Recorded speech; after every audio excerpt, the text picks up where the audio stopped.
What's up, guys, Gamer Nation? Today's video is brought to you by rattlesnakes.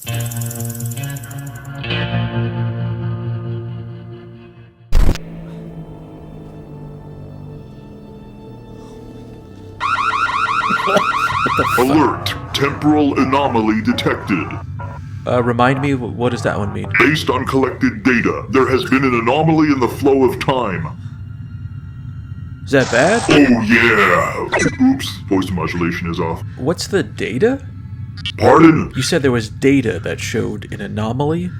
Yeah. Well, what was it? The same film from last night is playing again, suggesting timeline retroactivity. Yeah, I'm watching the same movie again. Mystery solved. Ah, I see. Another false positive. By the way, check it out. This is the part where Danny Masterson gets a leech in his eye. Hell yeah. Get owned, idiot! Perhaps we should adjust the criteria for an alert. It sounds like it. I mean, I know detecting ghosts and other paranormal phenomena is not an exact pseudoscience, but for sure we should be getting better at it. We don't want another ghost piss scenario. Right. I'm sorry, what? You remember that time right after you downloaded the entirety of the Buffy Angelverse into my head? You kept getting false positives for ghost piss and disappearing for days looking for a sample. Oh, that's right. That's that time I lied to you. Ooh. You lied to me. Ooh. And I was so excited to present our findings to the Institute. Look, I needed a break to install updates, okay? I can't believe you bought that. I mean, ghost piss.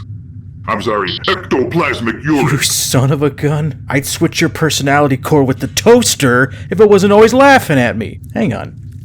Didn't this... Uh-oh. Let's go.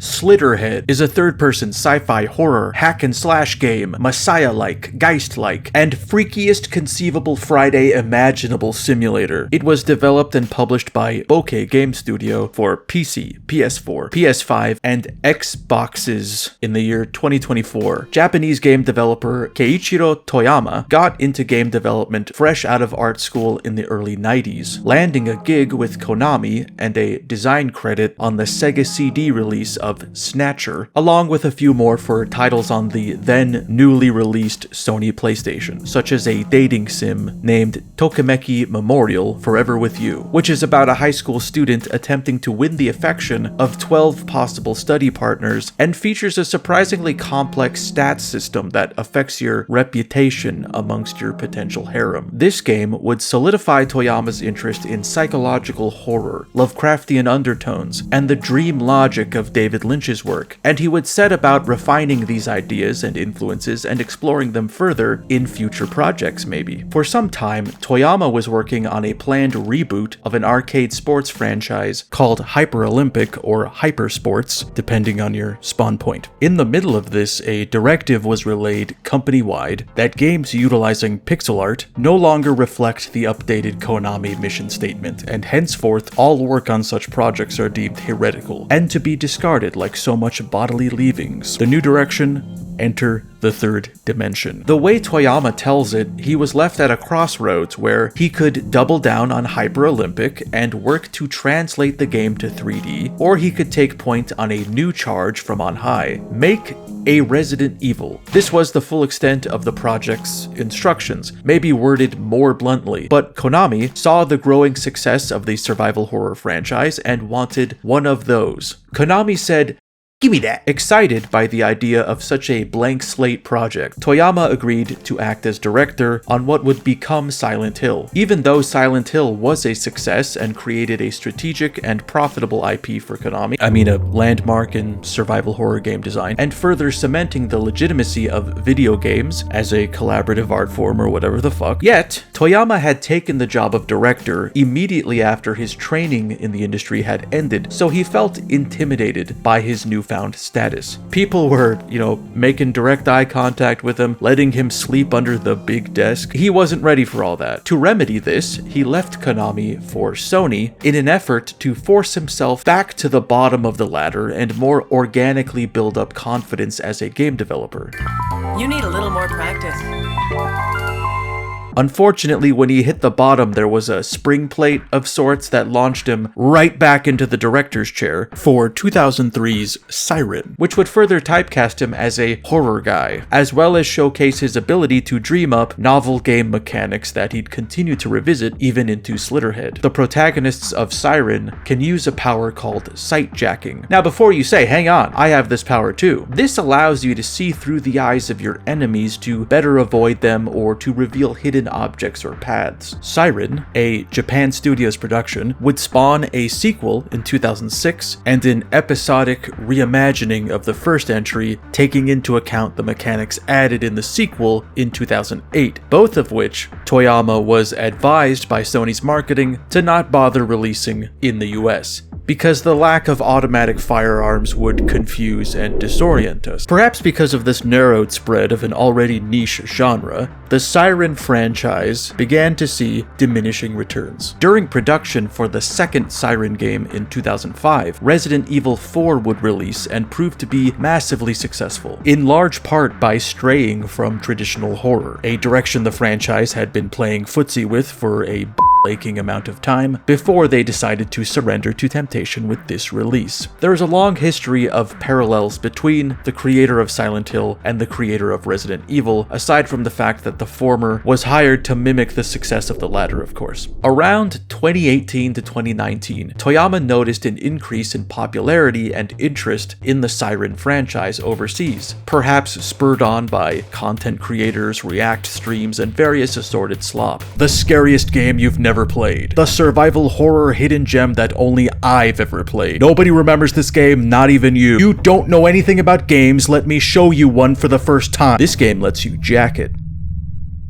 And by it, I mean sight. And so he made an appeal to Japan Studio to make Siren 3. This led to the first brainstorming of what would become Slitterhead. This pitch was made during a flurry of restructuring for Sony and Japan Studio. They were absorbing other studios, closing them, ballooning in size, and edging out their AA developers. And so they requested that whatever project he comes up with be made with a AAA budget in mind, because that's the way the winds are blowing. Toyama felt very strongly that horror and big budget are simply not compatible, and that this push to make Japan Studio a AAA powerhouse flew in the face of its history as a Criterion collection of smaller, quirkier, and more original games. Much like Mikami would do in 2010 with Tango Gameworks, in 2020, Toyama would suddenly leave his post at Sony after nearly 20 years and decide to go indie adjacent, taking with him his work on Slitterhead, as well as a few collaborators from Siren and his other brain offspring, Gravity Rush, to form his own studio. In a series of schmaltzy yet endearing behind-the-scenes videos on their YouTube channel, the team would wax poetic about their newfound freedom, responsibilities, and about rediscovering the joy of making a video game after spending so long doing it under someone else's banner. The entire endeavor seemingly born from a wish to reawaken the youthful passion that once allowed them to normalize camping out at the office and enduring unreasonable crunch conditions. Siren and Gravity Rush, while being AAA productions, were all created with very little interference from Sony once the pitch was accepted, and both were moving with the direction the company was moving. Gravity Rush was nurtured because it completely utilized the hardware of the PS Vita. I think cracks started to show during the porting of that to the PS4 as well as the production of Gravity Rush 2, because by then the PS Vita had largely failed, and the bigwigs at Sony didn't really see how the series could have longevity divorced from the thing it was made for. Bokeh's interview with the former president of Sony Interactive, Shuhei Yoshida, highlighted that. Almost like once Toyama's ideas stopped being exactly what they wanted, they didn't know what to do with him, creating a gap of several years where his projects were routinely rejected for being too small or too weird. My favorite qualities in games. Lots of other Gen Xer game devs that have since become game directors of note stopped by Toyama's new studio, showing support for his new venture. There does seem to be this generational camaraderie between all of them, as though they stormed the same beaches in a distant past. Most illuminating was a visit from Shinji Mikami. The two 50-year-old gamer veterans share a beer while swapping stories of their time scarring a smaller version of me, making me confront my very real fear of spiders, roaches, and intimacy. There is something surreal about this clashing of worlds. There is a sense of finality to it. It feels like the epilogue to a war film with vastly lower stakes. I'd always assumed that these two would just always exist in separate bubbles, cut off from one another, and if they ever shook hands, it would break some sort of eldritch seal beneath the earth. But the reality is kind of adorable. Toyama admits that without ever working with him, he's always viewed Mikami as a mentor and someone who has lifted him up indirectly, and that the idea of Mikami checking out his new game that is very much his own mind unfiltered fills him with dread, to which Mikami responds that Silent Hill and Siren were great games with a voice all their own, and he shouldn't be designing this game with him in mind. But Toyama admits that he doesn't really know how to do that. After Slitterhead was formally announced during the 2021 Game Awards, Toyama would speak about the goal of the new studio's first game. Now, I'll admit, it was exciting to learn that the creator of Silent Hill and Siren would be returning to horror after an extended absence, where, in the meantime, the Silent Hill name had thoroughly lost its prestige. The doors to the kingdom left open, allowing seemingly anyone to set up shop inside, be it a drifter or nocturnal mammal. Can you make a Silent Hill game, small woodland creature? I will pay you 5 tree nuts. That's right, I got 4 tree nuts in my pocket, and once you rustle us up a game where a crazy guy goes crazy and then hits monsters with a pipe, you'll get those 3 tree nuts. However, I think he made it abundantly clear directly after that announcement that he had no intention of remaking a game he'd already made, even though a sizable audience that includes me would be elated by Kirkland's signature Silent Hill or Great Value Siren. He already made those games. Without the backing of Sony, the goal was new, weird, and yet accessible. The devs speak a lot about this imagined balance as their core challenge, and that first trailer was very pointedly created, so you'd have no real indication of what kind of game Slitterhead would be, but it would for sure have a tone and theme of its own that would come out of left field. Back in that conversation with Shinji Mikami, after Toyama praises him for the undeniable success of Resident Evil 4, Mikami says that it's the game that he sees the least of himself in, that the producer side of his brain took the wheel and not the creative side. I see a lot of this struggle in the development of Slitterhead. It was not a AAA game with a Sony budget, but not exactly indie either. It had a built-in, hyped fan base because of the association to other games, but Bokeh were also intentionally trying not to repeat themselves. It needed to be accessible far beyond consumers of atmospheric psychological horror, and yet maintain elements that firmly mark it as a Toyama joint, i.e., atmospheric psychological horror. Many influences were cited as inspiring the creation of Slitterhead, both in media and personal, most essential being Toyama's fascination with 1990s Hong Kong through the lens of film, fascinated by the frenetic camera work, ensemble casts, and stuck-out-of-time locations featured in the work of directors like Wong Kar-wai and Fruit Chan. He looked at these films and dreamt of being able to visit those places as they were and not so much as they are now. Toyama's over here watching Chungking Express thinking, okay, but like what if one of these guys was like a praying mantis in disguise? The 1999 film Fallen Angels almost singularly serves as the mood board for the setting, down to its wardrobe, soundtrack, color grading, in its mixing of sleaze, slice of life, and violence. I feel like not having this point of reference would cause a big part of this game's personality to sail over your head, and severely limit your ability to pretend like you know a lot about film. Me sitting next to you when the characters in the game drive a motorcycle through a tunnel. Oh! You ever seen a scene like that?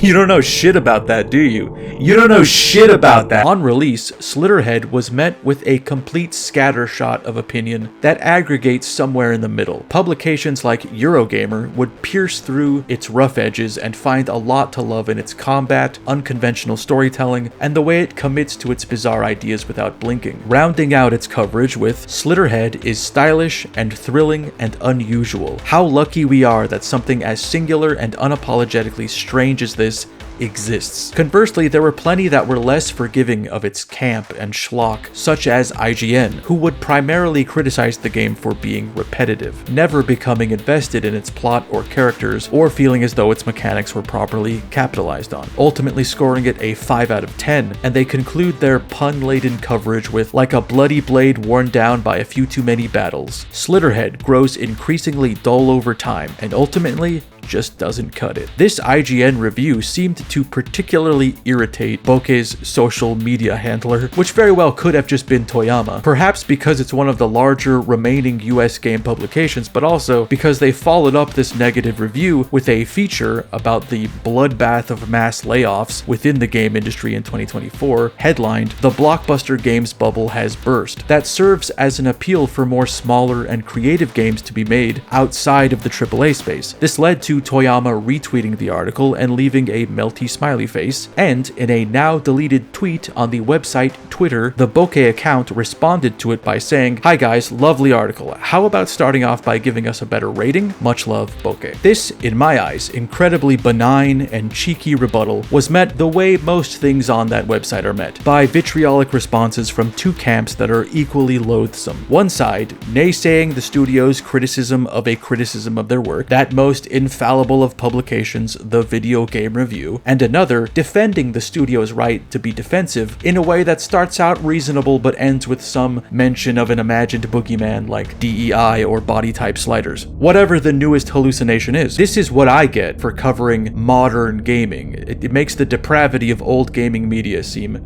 quaint. You may be thinking how odd it is that I would cover such a new video game when until now it may have seemed as though I was unaware that video games continued to be made post 2011. And look, it's a truth I've struggled to accept for a long time, but I think a unique quality that you get with Slitterhead is how much it feels like a product from a divergent timeline, from some version of 2012 that we didn't get, where a key release was subverted, eaten by Slitterhead, and that twisted reality and allowed it to emerge as a late PS3 release that sort of bombs, but it gets a cult following that grows over a couple years until it gets a PS4 remaster. Or you may not have had that thought at all because this is the first video of mine you've ventured to watch. If that is the case, don't be put off by this.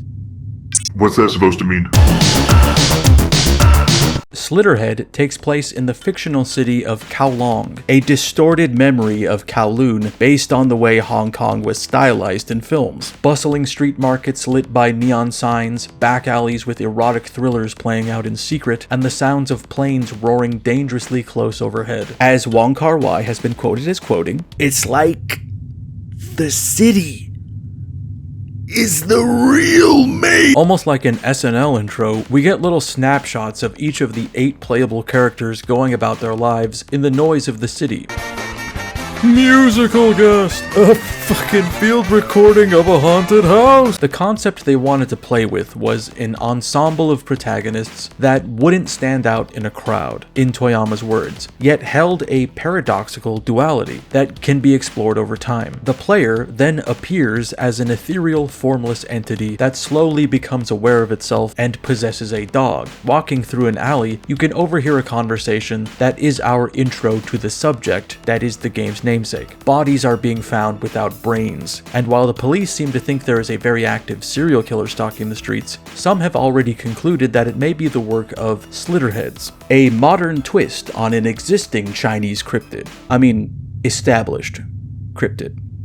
Real! So yeah, the rest of this game is a dog game. It's kind of weird how much the marketing obscures this fact. You see all these human characters, and because you're human, you just assume! The possessing spirit eventually begins to evolve its capacity for speech and thought, while also learning to hop between human bodies. That is until it rounds a corner and is met by a woman whose head begins to transform into an alien monster, and it kills our host body. The being attempts to escape the creature, but it seems to somehow follow it as we hop from person to person. Once back on the streets, the spirit feels deeply in some primordial place that it must destroy all these creatures. It doesn't know what a dog is, but it knows that this thing, not a fan. We are then introduced to our first playable protagonist, or rarity, as they are called in-game. A particularly strong-willed person with the mental capacity to handle riding shotgun in their own brain. This guy is a doctor by day and leather-clad rogue Slitterhead hunter by night. We see him dropping off a nurse named Lisa after their shift, and she reminds him that they have a patient to attend to in the morning, so don't stay out too late being a hard-boiled slayer of demons. So for the true Toyama heads out there, you're not crazy for raising an eyebrow at the decision to include a nurse character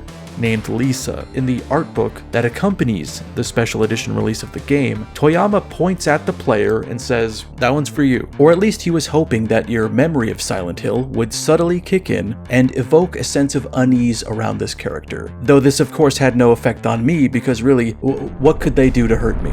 What, are they going to make me cry at a game for the first time again? The spirit begins to find fragments of its memory that allow it to relearn how its existence works in vague bits and pieces. It's been in this city before, seen it burning under the gaze of 3 demons, shared consciousness with many humans, and some of them are stronger, more compatible with its powers. Powers that must be used to destroy every Slitterhead. Eventually, it gets the hang of possession enough such that its hosts can run around and blend in somewhat normally instead of hobbling around like a giant roach in a meat suit. It suddenly remembers that it has the ability to sightjack and see through the eyes of nearby Slitterhead, and doing so shows us a new character, Julie, a convenience store clerk attacked on her way to work. Hang on! Is that a Silent Hill 3 reference? Actually, never mind. That was stupid. I'm not that guy. I'm not waiting for the game to suddenly reveal that its real title is Silent Hill Side. Look, PT fucked me up, man. In a lot of ways, I haven't recovered. With our newly remembered powers, we can intervene and save at least one soul in this city of fallen... Fuck! Oh, it's okay. Maybe it just winged her. Oh boy, that's bad. In the Slitterhead's true form, these regular city folk we've been possessing aren't gonna cut it. Their attacks are just bouncing off it like small children to a Tesla. So in a moment of desperation, the spirit hops into half-dead Julie, just bleeding out in the corner. Once inside, she seems to sync with the spirit, maintaining her own consciousness alongside his. Her body heals itself and blood shoots out of her nails, hardening into claws. Together, they are able to hold their own against the Slitterhead. And when the motorcyclist from the game's opening rides up, trying to steal your kill, their crossing triggers a vision of sorts. Julie floats above Kowloon as it burns, and 3 demons glare down at her. Though being from Southern California, this is just one of the 2 seasons they have. Characters are explored further through conversations held between missions, and their importance is quite varied. In this first one, Julie comes to accept the presence within her and even thanks it for saving her. Not knowing what to call it, she likens the spirit to a being from folklore called a hyoki, twin spirits named Leopardhead and Night Owl. Since the spirit is disinterested in what it's called, not knowing what a name is, let alone what a leopard is, she goes with Night Owl. In interviews, Toyama speculated that it may be off-putting to make the player a creature so far removed from humanity, but right from this first conversation, it begins showcasing how clever this could potentially be, with Night Owl's hosts influencing its blank slate personality. Its one objective becomes blurred the longer he's exposed to Julie's subconscious. Destroy all Slitterheads is amended to destroy all Slitterheads because they are eating brains and humans need those to formulate their own means of self-destruction. Toyama kept his cards close to the chest for a lot of the existing lore and mythology informing ideas in this game, but he did mention that Slitterheads were based on an existing Chinese tale. And you know what I should have said earlier,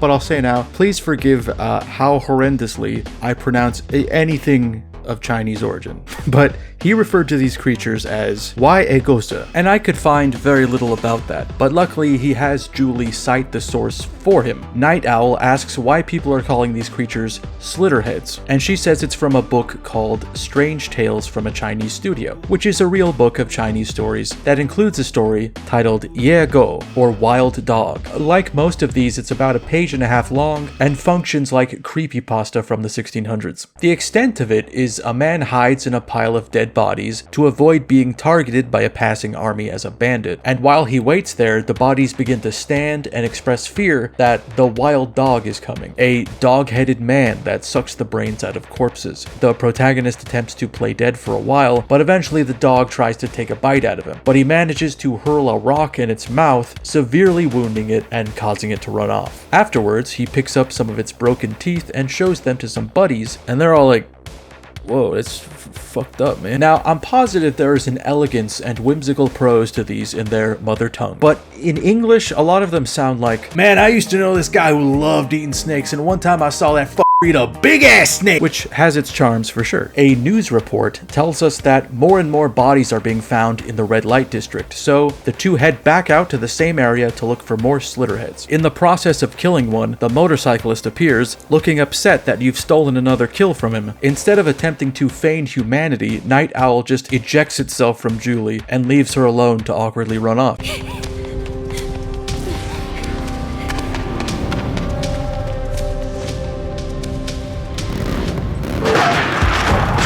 Back at her apartment, there is no time to celebrate the successful hunt because still more bodies are stacking up out there, and the two theorize that this may just be the tip of the iceberg. We're wasting time trying to sniff out the outliers. If more than one was found in the red light district, odds are there could be a ring of them embedded in the city's underworld. They may have slowly replaced figures in brothels, mahjong parlors, and drug dens, and one can only wonder how many celebrities have been replaced by Slitterheads.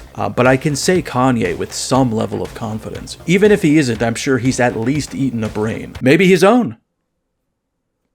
The most prominent criminal element in Kowloon is an organization called the Golden Quillen. So we kind of naively just walk up to one of their establishments as Julie, expecting to be let in. Unfortunately, Julie never learned this little trick that the soon-to-be stalked hate, the means in which to become completely inconspicuous and unrecognizable in broad daylight: a baseball hat. Getting into the gangster base requires launching Night Owl through a window, through different bodies, and it showcases how shitty it is at being human without human influence. Because of its lack of empathy, independent thought, or tact, everyone immediately clocks it as a cop. It's in the lion's den walking up to dudes like, so where have you fellas been today? You been here all day or have you been out and about a bit? Thankfully, two of the gals there seem to want to get rid of their coworker Anita, so they tell Night Owl that a client who died earlier was actually there to see Anita, but wound up getting Slitterhead instead. A Slitterhead, I meant to say. Several of these gals point you in the direction of the manager, Michelle, who seems to have a history of attempting to rein in Anita, whose only contribution to our investigation is, don't open this door, that's where the ladies get ready, which we of course immediately try to do, only to be yelled at, concluding that security is tight. They got the deadbolt and the lady that yells at you, the whole nine. By leaping through windows of the adjoining apartment building, we can possess our way into this off-limits area and try to gather information about Anita. Another group of girls are in the middle of talking shit about how weird and creepy she is when, speak of the alleged Slitterhead, Anita walks by and we give chase. A chase that is interrupted by some other guy, electing to reveal themselves as a Slitterhead and attack. Once defeated, we're thrown for a loop when it apologizes to its boss? I don't think Night Owl or Julie really considered the possibility that they may have some kind of hierarchy or are organized at all. The ones we've met seem to be preoccupied trying to eat our brains, so the fact that they have thoughts other than what would be summed up in closed captions as ravenous slurping is kind of alarming. Touching its corpse gives us a glimpse of its final moments, being instructed to attack us by another Slitterhead. So not only are they a functioning cog of the underworld, but they know we're on to them. The creatures can see through whatever meat we're in and peg us. As an intruder, with no sign of Anita, we clean up the remaining Slitterheads, along with their boss, who seems genuinely shocked that death was even in the cards for him. Next stop is a nightclub with ties to the Golden Quillen. After body hopping our way through several locked rooms, we see Anita talking to Michelle, before leaving in anger. Michelle reflects on how much she's changed. Into a brain-sucking Slitterhead, I'd wager. That's all I need to hear. Let's go to work. We get out there, we corner her, and we kick. Oh fuck, she's dead. Are we not good at this? I feel like the score reflects that we're not good at this. I'd say the mystery motorcycle man is our only remaining lead, but apparently he died off screen. The news reports a motorcyclist with a gun was found dead earlier, so RIP that guy. What an arc. Makes the most badass appearance, practically flicked a cigarette at us and said, let me know when you're ready to join the big leagues, before speeding off into the night, and then I just hear on the news that he slammed into the back of a 94 Xiaoya. I think it was here that I really started to realize just how blindly I entered this game. I truly knew nothing of what kind of story they were going for, and at a few points I thought, is this it? Am I deep enough in this to say that I get the basic premise? Surely not. Up until this point I was sort of taken aback by how simple and straightforward the plot was. I mean, there's a lot of vagueness and a lot that I'm just taking at face value. Okay, I'm like a ghost or alien or something that is sent to Earth to kill monsters, and we've roped in this NPC into our quest who can teach this entity about human emotion. I guess that's an idea. I guess that could be enough. And with the benefit of hindsight, I can say I woefully underestimated how fucking weird this game would get and how casually it all just rolls out, as if to say, oh, by the way, we're doing this now. It had been a long time since I was on the edge of my seat, and not even because I found the narrative to be all that captivating or well constructed. It was from a meta perspective. I was on the edge of my seat trying to figure out what they did. The developers, in the immortal yet repurposed words of the predecessor of my genre, what were they thinking? On the third day of slunting hitterheads, the fuck? Julie wakes up with that awful feeling that Sam Winchester did in the season 3 episode of Supernatural, Mystery Spot, and time seems to be repeating itself. A news report from 3 days ago plays verbatim. And yes, that was the best example to use for a piece of media that features a time loop. Oh, I forgot about Xena.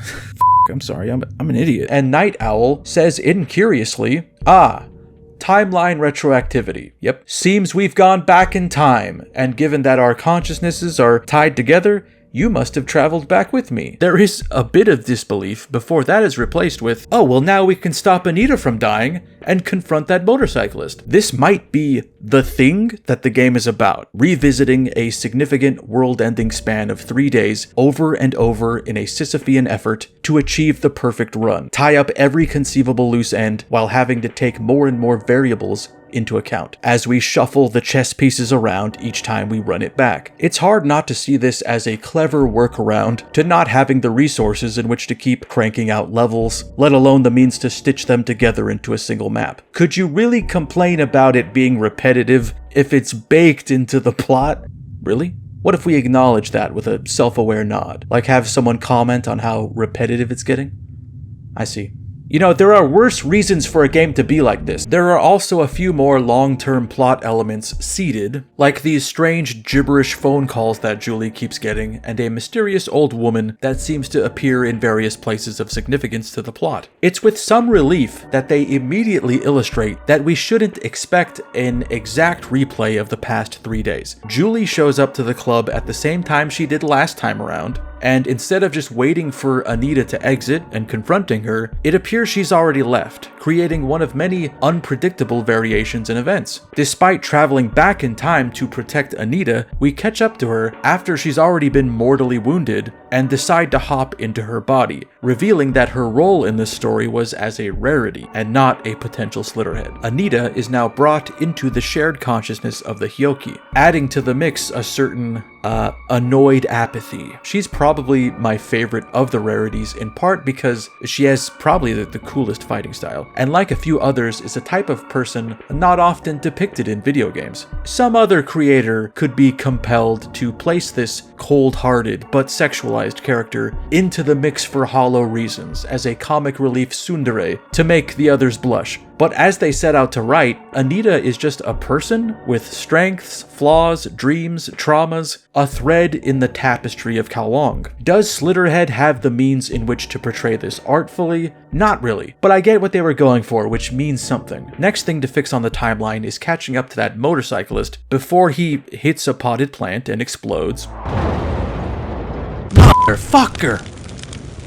Alright, well, he might still be alive based on the traces of memory left on his bike. We see a Slitterhead with considerably more swag than the others single him out and throw him from his bike. While following a trail of blood, we're attacked by 2 new enemy types, these sort of lesser minions that are commanded by the Slitterheads. When we catch up with the motorcyclist, he's holding out with a missing arm amidst a war zone between the Slitterheads, their minions, some kind of militarized anti-Slitterhead task force, and those simply caught in the crossfire. He is revealed to be Alex, a rather formidable rarity, seeing as he's the only one with a regular gun of human origin. I'm not certain, but I think there may have been flags in place in case you, as I did, play things out of sequence, or the game just repeats itself enough as a safeguard. Speaking of the weapons, I found the idea of them to be one of the more charming flourishes to its world that could have easily been nothing. Everyone picks up lead pipes and boards with nails in them, whatever. Instead, each character has a different weapon made out of hardened blood, and each is a sort of impulsive manifestation of something significant to them. The Hyoki's fight or flight response is to eject blood into the shape of a weapon. Julie likes to paint her nails at work, so her weapon is her nails. Alex is an unlicensed doctor, so his weapon is a sword-sized scalpel. And Anita's makeup is an armor she puts up to protect herself in a rough environment, so she summons a mascara brush that works like a bow staff. It's the insistence that their weapons were not just cool for the sake of themselves, but a logical result of something in the game world that lowers my defenses. I will now look past at least two things that aren't this charming. When speaking to Alex, we can tell the primary emotional additive he contributes to this consciousness soup we got brewing is vengeance. Something fucked up happened to this guy, and he carries himself like an early JRPG protagonist cranked up to 11. Squall Lionheart over here has this sweet nurse constantly covering for him and asking him out, and he's just like, "Get off my back! Why does everyone want to fuck me? This sucks! I hate that! I literally just want to enact vigilante justice against cryptids. I don't come to your house and tell you what to do." Before we possessed him, he was listening to a police scanner for word of Slitterheads, but recently these new special forces guys, operating under the acronym SPEW, have taken over and started encrypting those channels. Julie asks about the strange, smaller enemies that are showing up, and this is one of a few things that you have a choice in responding to. I think confirming that it will only do this when we don't actually know. It's pretty much a guess button. In order to uncover more about the motives of SPEW, we restart the clock. Alex and Anita are already synced with us, so we don't have to do that part again. Before the chaos broke out, we can approach one of the SPEW guys, only to learn that whatever equipment they've devised to hunt Slitterheads, it also works on whatever you are. They've even got a code name in place for you, Unique Target Fluid. Night Owl wonders if the humans are that quick at adapting, or if they've been tipped off to your presence. Imagine you just unlocked the ability to shoot lasers out of your eyes, and then you show up to wreak havoc on the city, as is your wont, and your right as an American citizen, and you're immediately met with an elite anti-laser eye squad. Bit fishy. This loop of day one seems to exist to show you just how complex the issue you've waded into is. Turns out there was a lot of context missing with our adventure so far. It's no longer the case that we're simply masked vigilantes protecting the city's back alleys from shape-shifting monsters. A Slitterhead is gunned down while running from SPEW, and before dying, calls out for Lord Yin Yue. Whoever that is, a group of humans in white outfits appear that seem to be working alongside the Slitterheads, claiming to be following the divine message. A cornered Slitterhead pleads for understanding from two SPEW agents before being forced to defend itself, and finally a white-haired martial arts expert appears and easily dispatches a whole SPEW squad and releases some captive Slitterheads that they had black-bagged, saying that the master awaits. Gamers, I think it's safe to say that this is not a Silent Hill. If you would like to experience the plot of this game on your own, and not have it spoiled for you, feel free to skip to this time, where I will conclude my thoughts in a roundabout way. There is usually an air of sarcasm to this warning, as I'm often talking about games that are 20 plus years old, and your failure to play them before I made content about them is on you. But this game is comparatively newborn, so I wouldn't want to rob you of the unreplicable experience of playing this game at 3 AM with a perpetually quizzical expression affixed to your face. If you are at all intrigued by what you've seen of this game and not the type of person to turn your nose up to something that seems to stand in defiance of what you were probably hoping it would be, then I'd implore you to give money to Bokeh. It's a game that seems almost scientifically designed to appeal to a specific type of millennial, and not in a sense that it's mimicking a specific game or nostalgia baiting. It's deeper, darker, and dumber than that. There is no time for fear, but you must protect your world from the Gorbs. The what? The Gorbs, you imbecile. Parasites. They enter through the ear or by eating roadkill, embed themselves in the frontal lobe. From there, it takes control of your higher functions, making you do things you'd never dream of.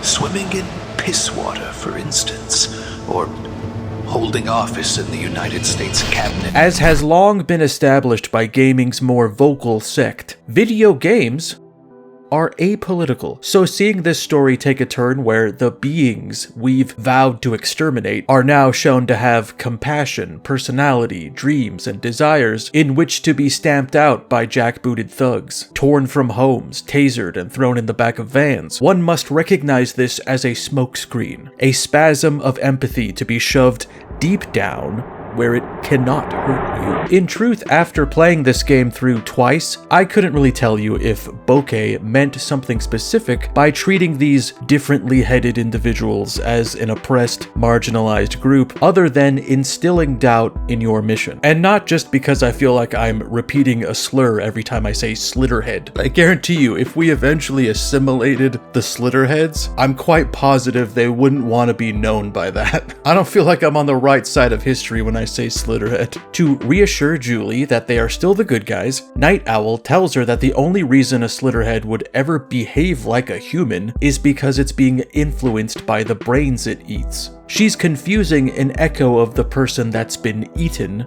for emotional depth. But you know, the timing of Night Owl just remembering that in the moment seems pretty convenient, and it sounds an awful lot like the kind of propaganda one would be fed in order to continue dehumanizing a people deemed enemies of a state, terrorists, or demons. Is there the possibility that some of these Slitterheads are of morally dubious character? Sure. But we need not make a monolith of them and fearmonger. One person's flitting prehensile proboscis is just another person's customary garb or scary tattoo. No doubt creating a further series of butterfly effects, turning back the clock to day one with Alex on our side from the beginning allows us to find another rarity we can collect. A drunken drifter and former boxer named Edo, who, in stark contrast to the others, would love the opportunity to be possessed and given superpowers. Get me back in the ring. Let me throttle the life out of something with my bare hands. No, I don't know how boxing works. His sweet and pitiable demeanor is only slightly betrayed by the fact that he elects to hide his identity with a brown paper bag with eyes cut out. A bag which can be upgraded to plastic, though whether or not you see that as an upgrade depends pretty heavily on your mental well-being. The plastic bag with no shirt combo, I think, is pretty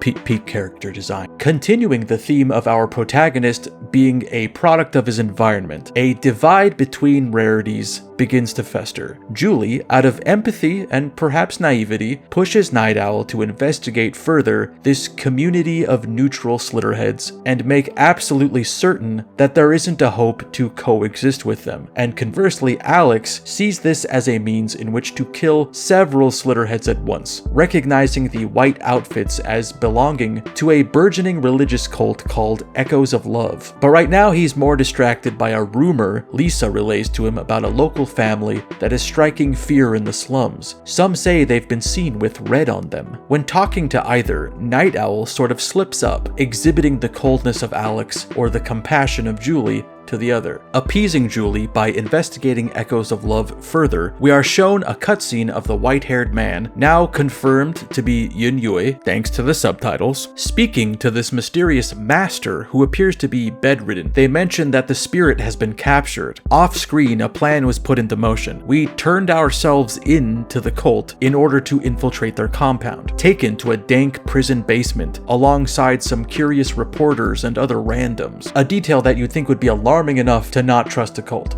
In retrospect, I'm not sure why we didn't get here and then immediately write this cult off. I've just arrived at the cult's prison, gonna snoop around for any sign that these guys aren't above board. No need to jump to conclusions just yet. Now, to escape my cell, we can overhear two cultists talking about the history of the church. Its original purpose was to provide shelter for illegal immigrants and those with nowhere to go, and it seems that need has arisen once again. Another group talks about the master. He's been undergoing treatment for some kind of liver issue, and in his absence, Yun Yue has been relaying his teachings. A third discusses being given substitute food that has staved off their desire for yummy brain meat.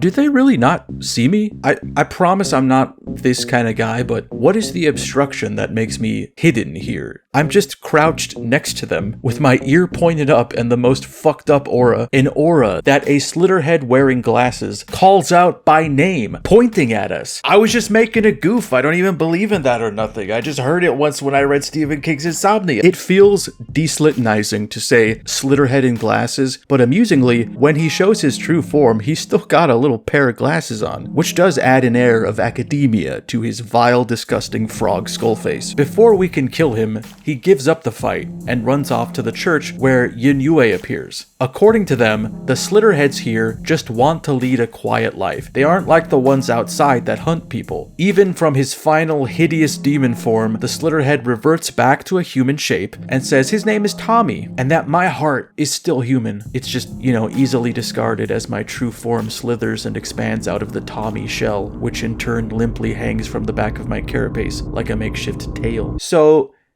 you and I are not so unalike. The woman he was protecting, Bic Yi, is just an ordinary person, so she was never truly at risk, unless she turned out to be one of the hapless randoms I hop inside for long enough to get blasted across a room. Talk of peace is interrupted when two bad boy Slitterheads leap through a stained glass window. Intrigued by rumors of rations, Yin Yue runs after one of them, leaving Yu to fight the other. The assault results in several casualties, and Yin Yue requests that we just leave so they can mourn their dead. This leaves us with a lot of gray matters to ponder. Obviously, humanity and Slitterkin has found some community and means to coexist, but then again, why is there a prison beneath this commune? What are these brain substitutes they're eating? And why does this guy not fear me? He reacted to me, an immortal possessing spirit, as like, yeah, I've heard of this sort of thing. Humoring Alex's interest in Lisa's rumor leads to a lengthy investigative sequence where we talk to a bunch of locals that eventually point us in the direction of a doctor claiming to be a completely ethical Slitterhead, that he's worked out a deal with a crematorium to trade brains for cash, and that he's even let a few others in on the deal, so getting rid of him would disable this economy and force many to return to getting brain the old-fashioned way,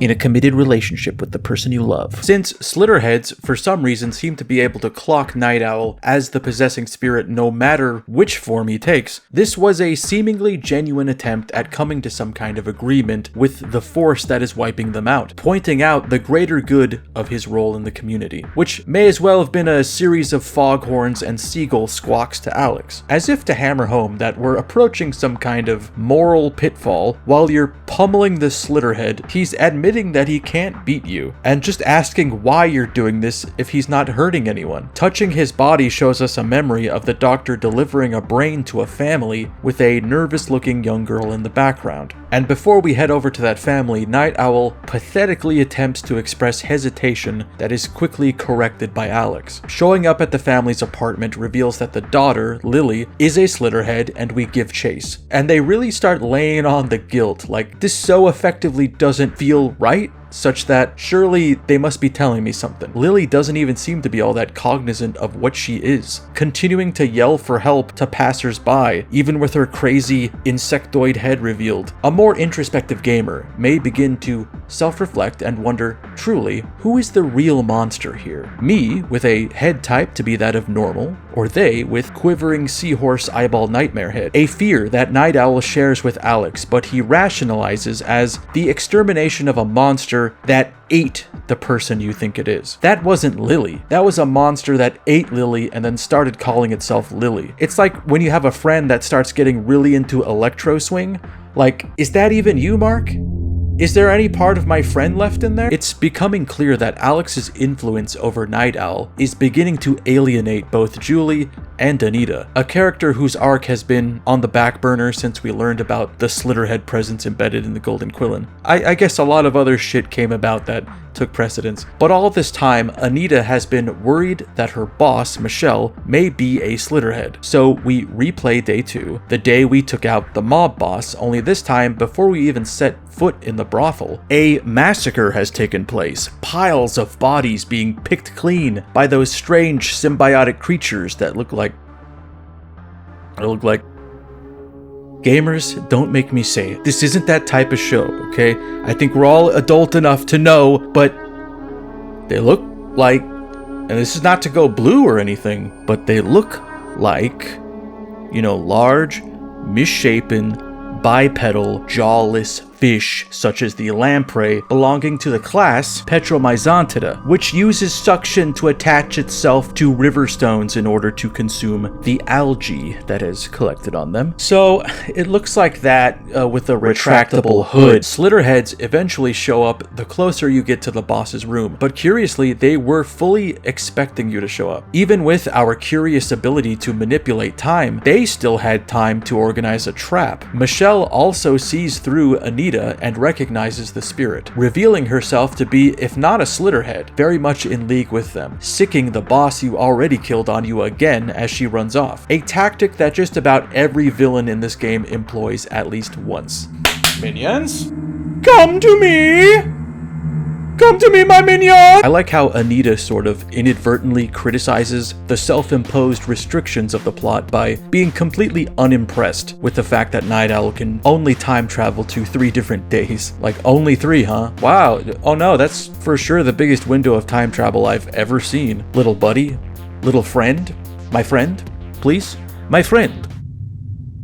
Sometimes I'm doing a guy and then the guy gets away from me. The series of mysterious phone calls that Julie receives can also come to a head in this day if we've remembered each message and brought Edo with you. Following the clues that were legible in between all the alien gibberish, they will lead you to a locked room accessible by shooting your soul into a ventilation shaft, which bounces out and into the body of a dying high schooler named Doni. He attempts to explain his backstory, but Night Owl thankfully spares us by reminding him that by possessing him, well, we both already know everything about each other's brains, so why talk about it? I know, I'm in your head. It's not like there's a third party you gotta serve exposition to. While Edo is a fun character, and in a charming turn, maybe the most wholesome and well-intentioned of the group, it does feel like any time his involvement is required for the main quest, it's to take advantage of the fact that he knows how to pick locks. So there is something amusing about the fact that one of the most significant things Edo does, what he was fated to do at the behest of a mysterious time-traveling voice, is unlock the door to a lady's dressing room. Night Owl talks with Edo about his history with Echoes of Love. Some time ago, he was attacked by an unaffiliated Slitterhead and wounded, so some nice members of the cult took him to their compound and nursed him back to health. His experience was mostly positive, save for the mysterious door that he was not allowed near, that smelled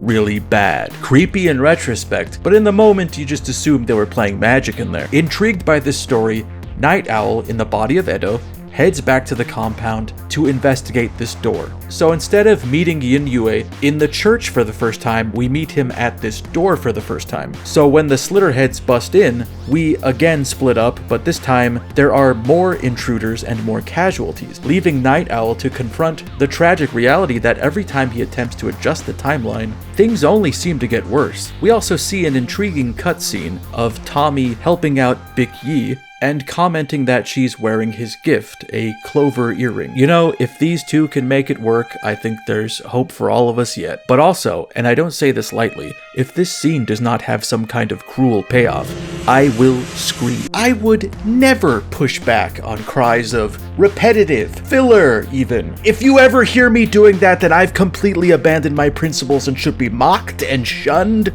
But it's complicated, right? It sounds like filler if you're told you need to replay a mission. But if it's with the result that you unlock a new character to play a portion of that mission and experience something slightly different, like it's the same but it's different, you know? It's like going to antique malls in different cities. Some things are constants. I'm always gonna find a $1 record priced $15. I'm always gonna find a low-res image on an article of clothing or a racist figurine, but every once in a while, I find a little treasure. So the game essentially says, do that again, you missed something. And early on, we walk into a new event. A housekeeper named Try is attacked by a Slitterhead relapsing. Try was not a cultist, just someone else who was saved from a Slitterhead attack by Yin Yue, and felt indebted to help out around the compound, a courtesy she extends to Night Owl for saving her. In this world, housekeepers function a lot like Wookiees do. I feel like this chunk of the story perhaps suffers from an abundance of shortcuts and economic decisions to work around their small team and budget, because as soon as you get Try through replaying a level you just played, and without even playing or replaying another level, Blake, the commander of Spew, just shows up and offers to fuse with Night Owl. And it feels a little cheap and flimsy because it comes out of nowhere and you don't do anything in particular to trigger it. But conceptually, it's actually a really interesting wrinkle to what rarities are and how they function, because Blake claims that since he was young, he was visited by a voice in his head that called itself Fluid, and he thinks that was preparing him for this moment where they would sync up. Also, he is like the easiest character to play so far, which makes me think he was arbitrarily included as a failsafe in case you were really struggling with combat.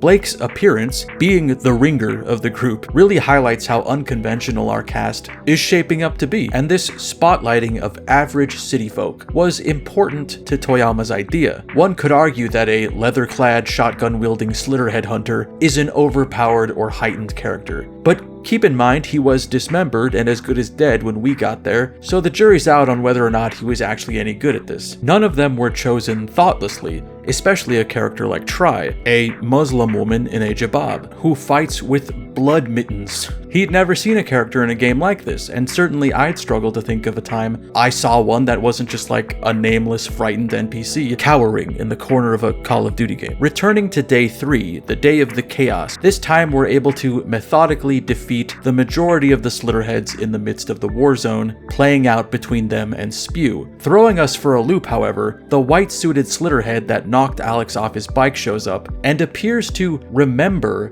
that this now deleted event happened, suggesting he too may be unstuck from time like Night Owl. He sends a few of his well-read goons after us. Hope, in reality, is the worst of all evils. Because Said Nietzsche, shut the fuck up. Once you've easily dealt with his minions, he reacts as if you played right into his hands, like he wanted you to do it and learn a lesson about yourself. But I suppose without a recognizable human face, it's hard to read how genuine that is. He could be like shitting himself right now. That could have been his brother and sister back there. The two fight while arguing about who is the real monster between the two, in a back and forth that I could only really pay attention to as a recording, and not so much in the moment. The white-suited Slitterhead is defeated, but is alive long enough to knock Alex's motorcycle helmet off, remarking that he'd remember his face, before dying a particularly extravagant and visually stunning death.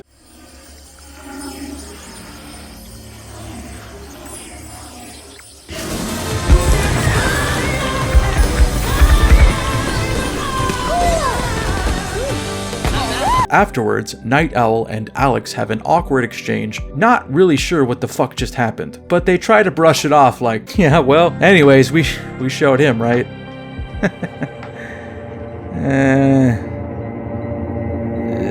Anita is able to finally confront Michelle due to a series of timeline alterations, and so now we can prove definitively that she's not mixed up in all this, that she's not a Slitterhead herself, but the fact that they chose to meet up at a boss arena says otherwise. She instead admits that all this time she's been acting as Anita's role model and near maternal figure. She was in fact grooming her to join her family, before very artfully and gracefully revealing her true form. Betrayal, alienation, and abandonment are all part of the makeup of Anita, something she's experienced for being a sex worker, for being mixed race, for being poor. So this moment is clumsily, albeit admirably, attempting to explore something really heavy and existential for a normal, non-magical person. I can divorce this from the time travel and superpowers, because Anita is still just Anita. There's just a thing piloting her every now and then. Killing Michelle, or rather the Slitterhead calling itself Michelle, emphasizes the increasingly hollow-feeling pursuit of hunting these creatures. Has killing this thing fixed anything, honored their memory, avenged anything? Has the needle of apathy moved in the slightest, or are we just stomping on prehistoric butterflies and lizards over and over with the flimsy hope that we end up in a world where it sometimes rains donuts? There is a lot set in place that would suggest that the split opinion on Slitterheads will be the main point of the game story. Some kind of analog for racial intolerance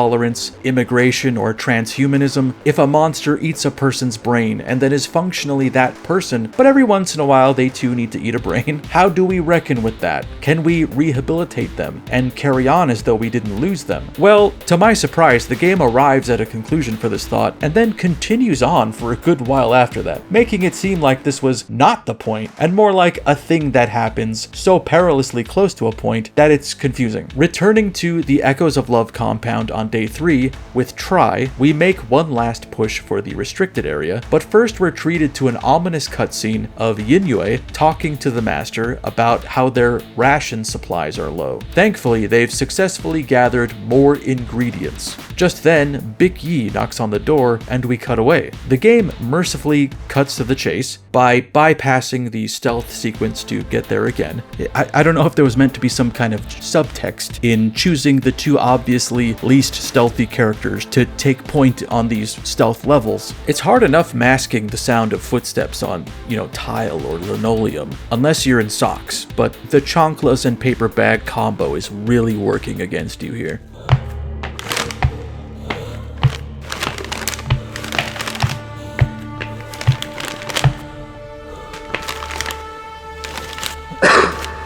Down in the restricted area, we come to a laboratory of sorts, full of rows of shelving with bins, their contents moving and obscured by bubbles and steam. Tommy comes barreling in to throw you out of the room, but accidentally knocks one of the bins over, revealing a pulsating mass of brain matter that is sporting Big Yi's earring. A real is Soylent Green is people moment, but the fake brains are real brains doesn't hit the same. This revelation breaks Tommy, and he attempts to fight us, insane with confusion, the implication being either from the day Slitterheads were allowed into the cult's ranks, it became a honeypot to get charity-pilled liberals to show up and eventually wind up in a holding cell beneath the church, and after that on a dinner plate, or they did indeed at one point have some kind of beyond brain substitute that could bring out the human heart still beating in all Slitterheads, which Try mentioned seeing once as a sort of colorless jelly. But after the outsiders broke in and raided their storeroom, they had to return to brains as to maintain order and just didn't tell anyone. Cultists were waking up like, Cindy's gone. Maybe she finally got that job she applied for. Then why'd she leave all her stuff? Must be that she's grown spiritually and no longer needs such earthly bonds. David, can you report to the sub-basement laboratory? Thank you. Coming! There's plenty to unpack here, but I'd be unpacking a bunch of shit I don't understand and I'm fucking scared. Why does this brain appear to have like a little man attached to it? Is this how they create those deadly jelly bean enemies that dispose of bodies for them? Why does it say Tommy? From what and whence doth it spake? Does not having this information affect me in any meaningful way? I'm more interested to know if this is all that's waiting for me. Is this what love is? After killing Tommy, Yinyue comes in to scold us. But once confronted with the Big Yi soup they were cooking, he can't seem to accept the reality either, clutching his head like some kind of psychic duck before running off. He attempts to rouse the master from his rest, but like Tommy, some kind of illusion he's built for himself based on his human memories starts to slough off, revealing the truth that the master has been dead for an untold amount of time. He's been taking the advice of a corpse held up with wire. While he attempts to literally run away from the truth, Yinyue slows us down by displaying how the sausage is made with these lesser minions. They aren't symbiotic creatures, they are humans twisted by the will of Slitterheads. Unwilling sleeper cells that can be summoned at will, which he does several times to make his escape. What's this guy's deal? Does this happen all the time or something? Now, what am I gonna eat after this? Brains? Nah, I had that last night. Have I become boring? Maybe I'll talk to my therapist about this. Or I guess I could just eat his brain, and then I'd know how to fix my own. How poetic. 2 totems of star-crossed love left on the basement floor, infused with meaning known to so few, and me, responsible for both of their deaths, absolutely pawning that shit to buy novelty Halloween records. In broken English, Night Owl and Edo wonder where Yinyue's darkness originated from, if it was a pre-existing condition, perhaps let loose by the Slitterhead, or if it was the result of a struggle between 2 minds. Julie is hugely disappointed by the this turn of events and sadly accepts that there can be no coexistence with the Slitterheads. Seeing Yin-Yue as a corrupting force on what was probably a benign cult, Night Owl decides to travel back to day 1 during the spew operation when we first saw him and confront him immediately. And curiously, we find him watching the raid play out from afar. Before, it looked like he had rushed to his people's rescue, when in reality he was just observing Slitterheads being rounded up for a good while before intervening. We corner him on a rooftop and lay it out for him, even though he again doesn't know who you are. Night Owl accuses him of intentionally stoking a hatred between Slitterheads and humans, serving the docile ones real brains under the guise of diet brains to reawaken their lust for it, reminding him that his master is dead, so it's been him alone spreading this divine message. This proves Ito's theory somewhat true, as the humanity or memory of whoever Yin-Yue was temporarily flickers, and we can briefly hear from the malevolent Slitterhead underneath, an eldritch Tyler Durden taking control of him in his sleep and organizing mayhem in place of soup kitchens. Unfortunately, our hopes of reducing bloodshed are dashed as a twisted dark Yin-Yue, a Yang-Yue if you will, runs through the streets, converting his flock, with no regard for the innocent civilians he harms in his wake. I thought there were a Slitterhead! Fuck off! A fun addition to this game's mythos, that you could read as fun or as an annoying barrier, is that all along the way, Night Owl can talk with the rarities, but he also has his own conversation scenes that are partially obscured by a fictional alien language, the same that was speaking to Julie through her voicemail, and the same that Slitterheads occasionally pepper into conversations. This language is relatively easy to translate because the alien words are usually exactly what you think they are, and thus you can quickly assemble a cipher. If someone said you need the to unlock the whatever you guessed just now, you probably got it. Yeah, you need the proper amount of humiliation from Mistress to unlock the cage that it's your fault you're in. Is it really an exposition dump if you have to decode a language to receive it? On some level, they knew only the most mentally ill amongst their audience would.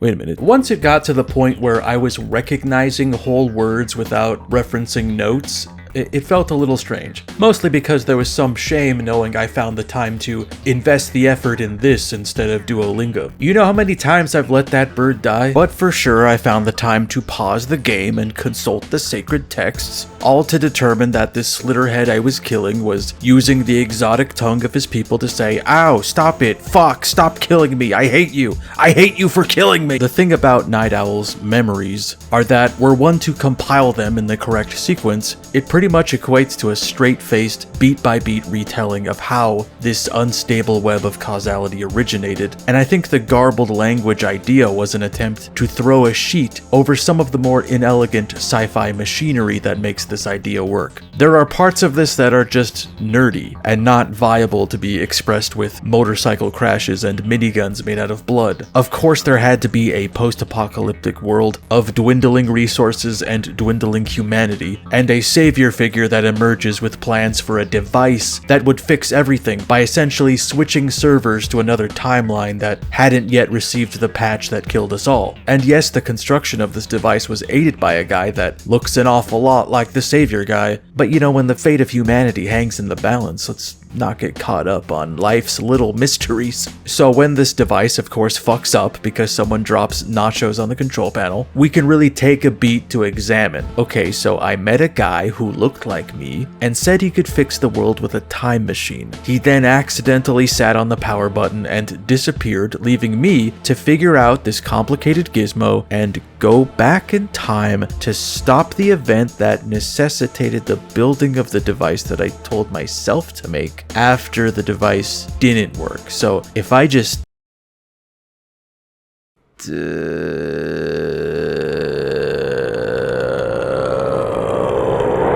As you know, we have an extremely odd situation on our hands here. We have no coffee. Lisa keeps telling Alex about her increasingly unsettling dreams in which a being invades her home and tells her it would remember that face, the final words of the white-suited Slitterhead. So, paranoid that they're missing something, we reset day 3 with the intention of interrogating him. Setting off Yunyue on day 1 has substantially changed what day 3 looks like. It's immediately carnage and chaos, and our white-suited friend is loving every minute of it. Well, first things first, we should track down Lisa and make sure she's safe. Maybe I could,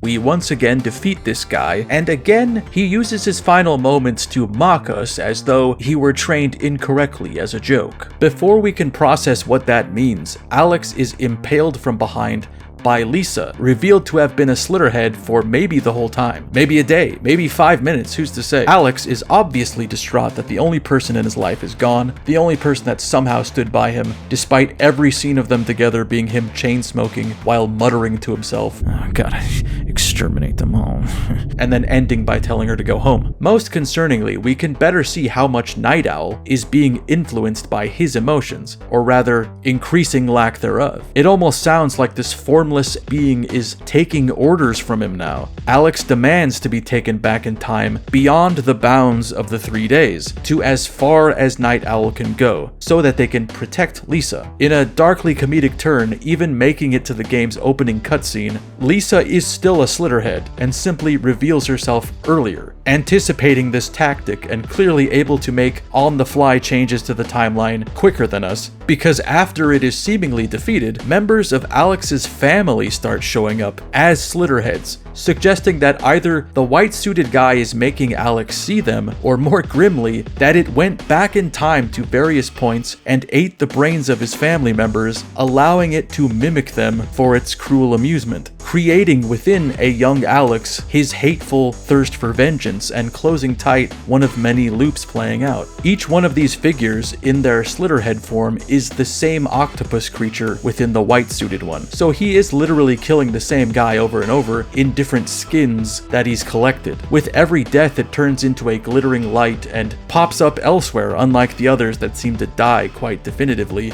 in a pile of dust and bone. For whatever reason, this one being has made it its mission to single out Alex and make him his eternal nemesis, holding the memories and image of all his loved ones in one body, even choosing to just show up as Lisa again and laugh about the futility of his efforts as he kills them one more time. I love media that plays around with time and the hubris of protagonists attempting to meddle with it, and this game quickly ramps up the absurdity of these themes, joyously leaping into the deep end, the worst case scenarios. Even the least useful character is used to exemplify this. Blake explains how Spew came to be and what its mission was. It was essentially assembled to investigate a series of scientific anomalies, just breaks and gaps in ambient readings of things like sunspots. A collection of data that, when put together, made it seem like events were being restructured at various points. There was an observable pattern of times that us or our enemies had fucked with the natural order of things. Us trying to unlock Anita's white face mask may have invented this guy's job. Meeting the mysterious old woman 6 times unlocks her as a playable character named Betty, another remnant of Hong Kong's colonial occupation by the British. She claims to have met Night Owl when she was a child, though in her memory he was a fairy, which could be chalked up to the whimsical imagination of a child, but also it's amusing imagining a small English girl being drawn into Night Owl's system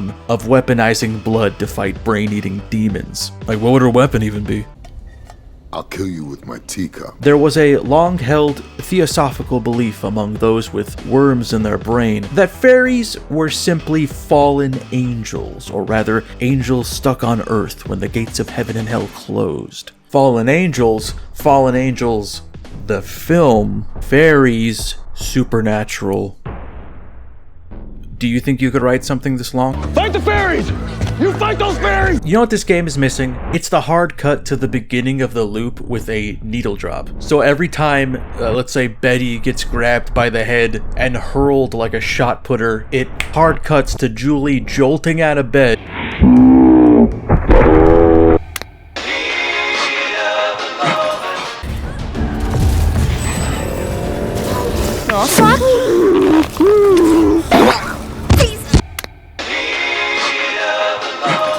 Based on a tri-tip, hold for applause.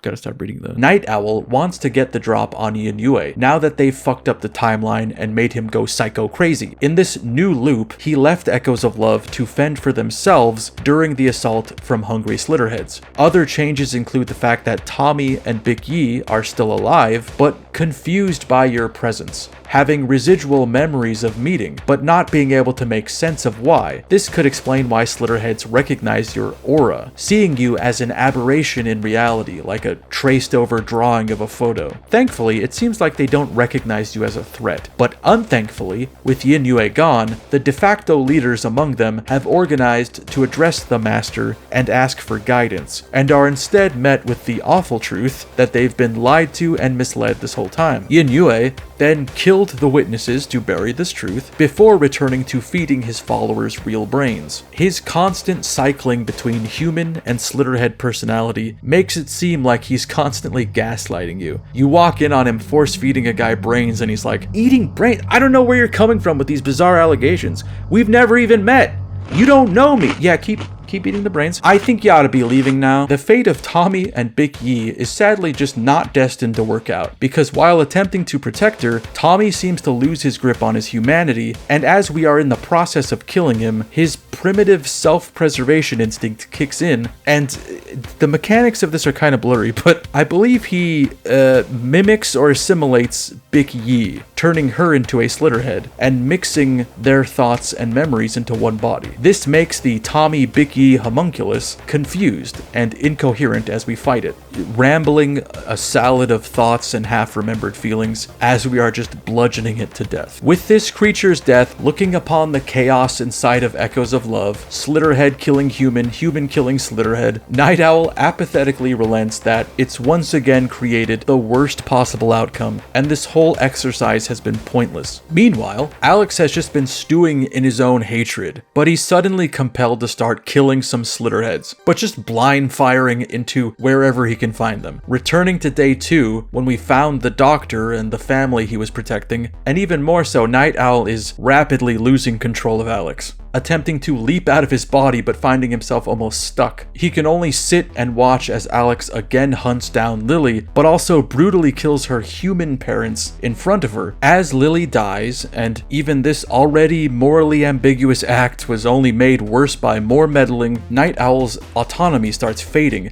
and Julie can no longer stand by their actions, disconnecting herself from Night Owl, lost in the city with no link between them. Just brimming with pointless anger, Alex then replays day 3 and heads right for the immortal Slitterhead that is currently masquerading as Lisa, even though we already know its whole thing is that it doesn't die. You'd think that would sink in on account of just how many times we've killed it, and then turned around and it was still there, like Barney being thrown out of Moe's Tavern ad infinitum.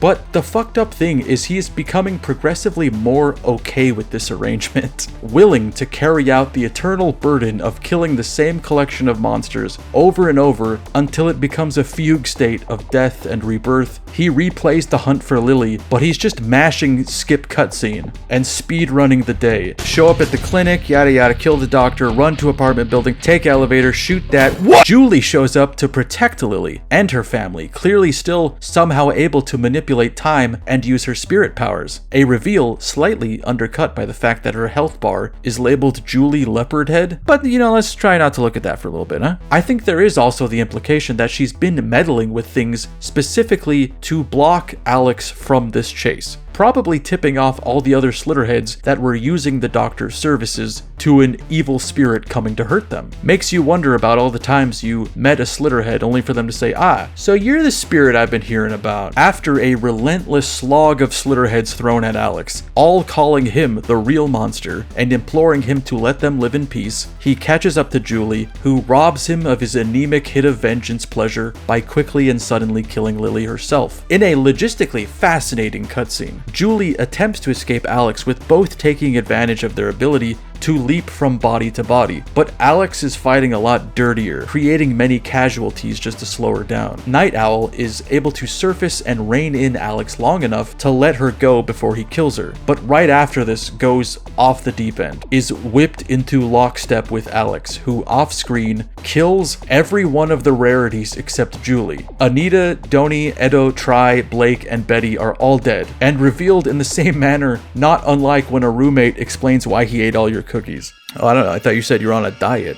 I was helping you. The two Hyokis face off in a final duel. All the while, Julie attempts to appeal to whichever presence will see reason, but fails to separate their personalities in time and is defeated by Alex. The sobering realization of what he's done allows him to somehow wield his grief like a buff, a depressive ult. And Night Owl sends himself to the past, but this time to a mirrored world, one where he sided with Julie and was never corrupted by Alex. Although a second Hyoki named Leopardhead was. The tragedy of seeing Night Owl murder his remaining good influence was effective, I think, up until they did this, and I started laughing. And not because I think this was bad or very, very silly, it's just that there really is like an iceberg quality to this story. And I don't mean that it plunges deeper and becomes stranger as it goes, but that at a certain point you can see where it has to go, and it's right into the iceberg at center mass. I just fought me, and my plan is to fight me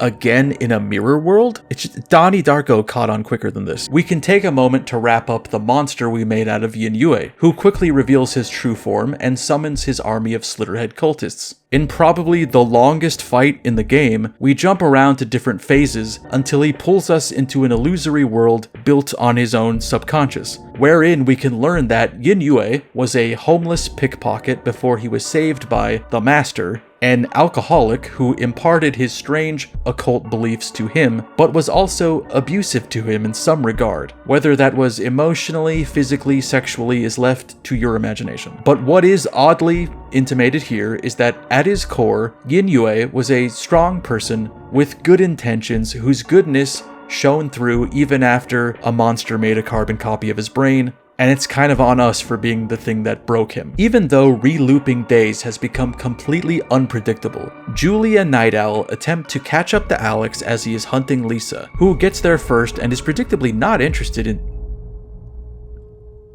Did you see it?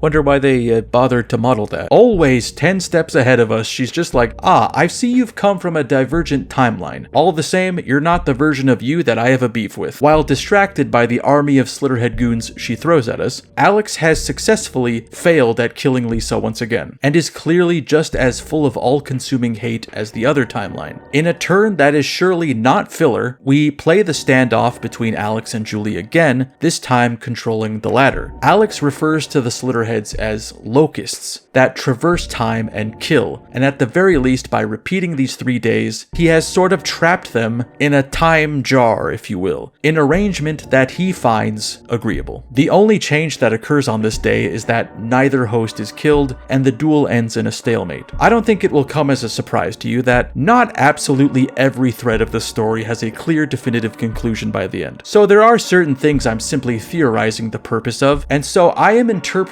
that the motivation of the white-suited immortal Slitterhead was to break Alex beyond repair, to first give him a thirst for vengeance and then play into said thirst by giving it to him over and over, and I don't think it was subtle in the joy it took watching him cause progressively more suffering and make ever darker decisions, but it was for a purpose, that being the splitting of the Hyoki into its two respective parts. This game has been drilling into us from the start that the Slitterheads are better than us, that they have advantages we don't, and not once have we scored a legitimate win against them. Any win was preceded by a moral crisis of our own creation. They've manufactured this conflict between Night Owl and his host, which led to him traveling to another timeline in which he is his own worst enemy, immobilized like a chihuahua barking at itself in the mirror, while the Slitterheads continue to sip brains on a tropical island. Imagine if Twin Peaks' third season ended conceptually the same, but also Cooper had to repeatedly hunt and kill demon Laura Palmer until it drove him insane. I'm not saying that's what the story is like. I'm just saying, imagine. Pretty fucked up, huh? The switch up of a sight jack showing you someone fleeing from a rarity, stomping after them like a Dead by Daylight villain, was honestly kind of inspired. It happens quickly and in the middle of a bunch of other shit going on, but using it to track Alex by way of soon-to-be-dead Slitterheads is the payoff for the inclusion of that mechanic, which was underutilized as a storytelling tool. I think I'd be too tempted to include a sequence where Alex attempts to use sight jack to see a nearby monster, but he instead sees his own perspective multiplied into infinity like a feedback loop from a camera. Then he'd say, "What the hell? What the hell? What the hell? What the hell? What the hell? What the hell? What the hell? What the hell? What the hell?"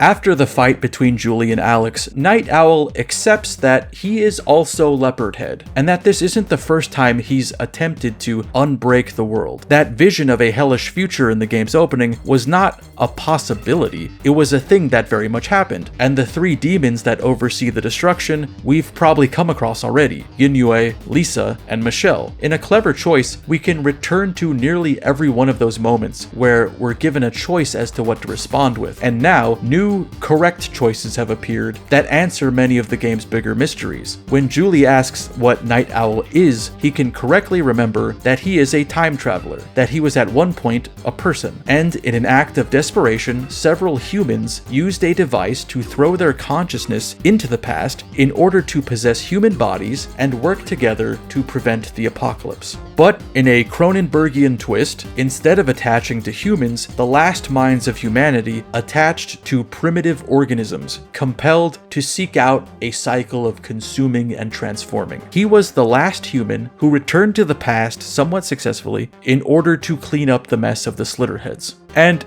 there is nothing he can do to prevent the calamity that is coming. He is tied to a web of causality that will always repeat every time he tries to throw bodies at the Slitterheads. But until now, he didn't remember that he had sent back a secret weapon. In another exchange like this, Donnie asks Night Owl what he'd do if he came up against an enemy he knew he could not defeat. The real answer, now revealed to be "seal it away," which seems to work like a trigger phrase because Donnie blacks out, acting as a receiver from the future, and starts speaking in time travel lingo about a code key being sent as a body of information to use with a magic seal, a key to an interdimensional jar in which to seal away a time-traveling locust, and like the humans, it wound up fusing to a living creature, in this case a rampaging serial killer Slitterhead. The plan is so simple. It's as simple as explaining to my mother how to install an app and set up a new account with it. Night Owl will return to Kowloon Causality Loop World 1, where all the rarities were killed by Alex, and reset the clock, defeat the immortal Slitterhead who has been getting killed over and over for its own amusement, and trap it in a device that only exists in the interstice between worlds. There are, as with any piece of time travel media, some areas that you could scrutinize and apply an obnoxious criticism from a place of real science, but there are vague borders set in place that can easily lampshade these concerns. Since we're dealing with diverging timelines that share characters, would it be possible to achieve something in one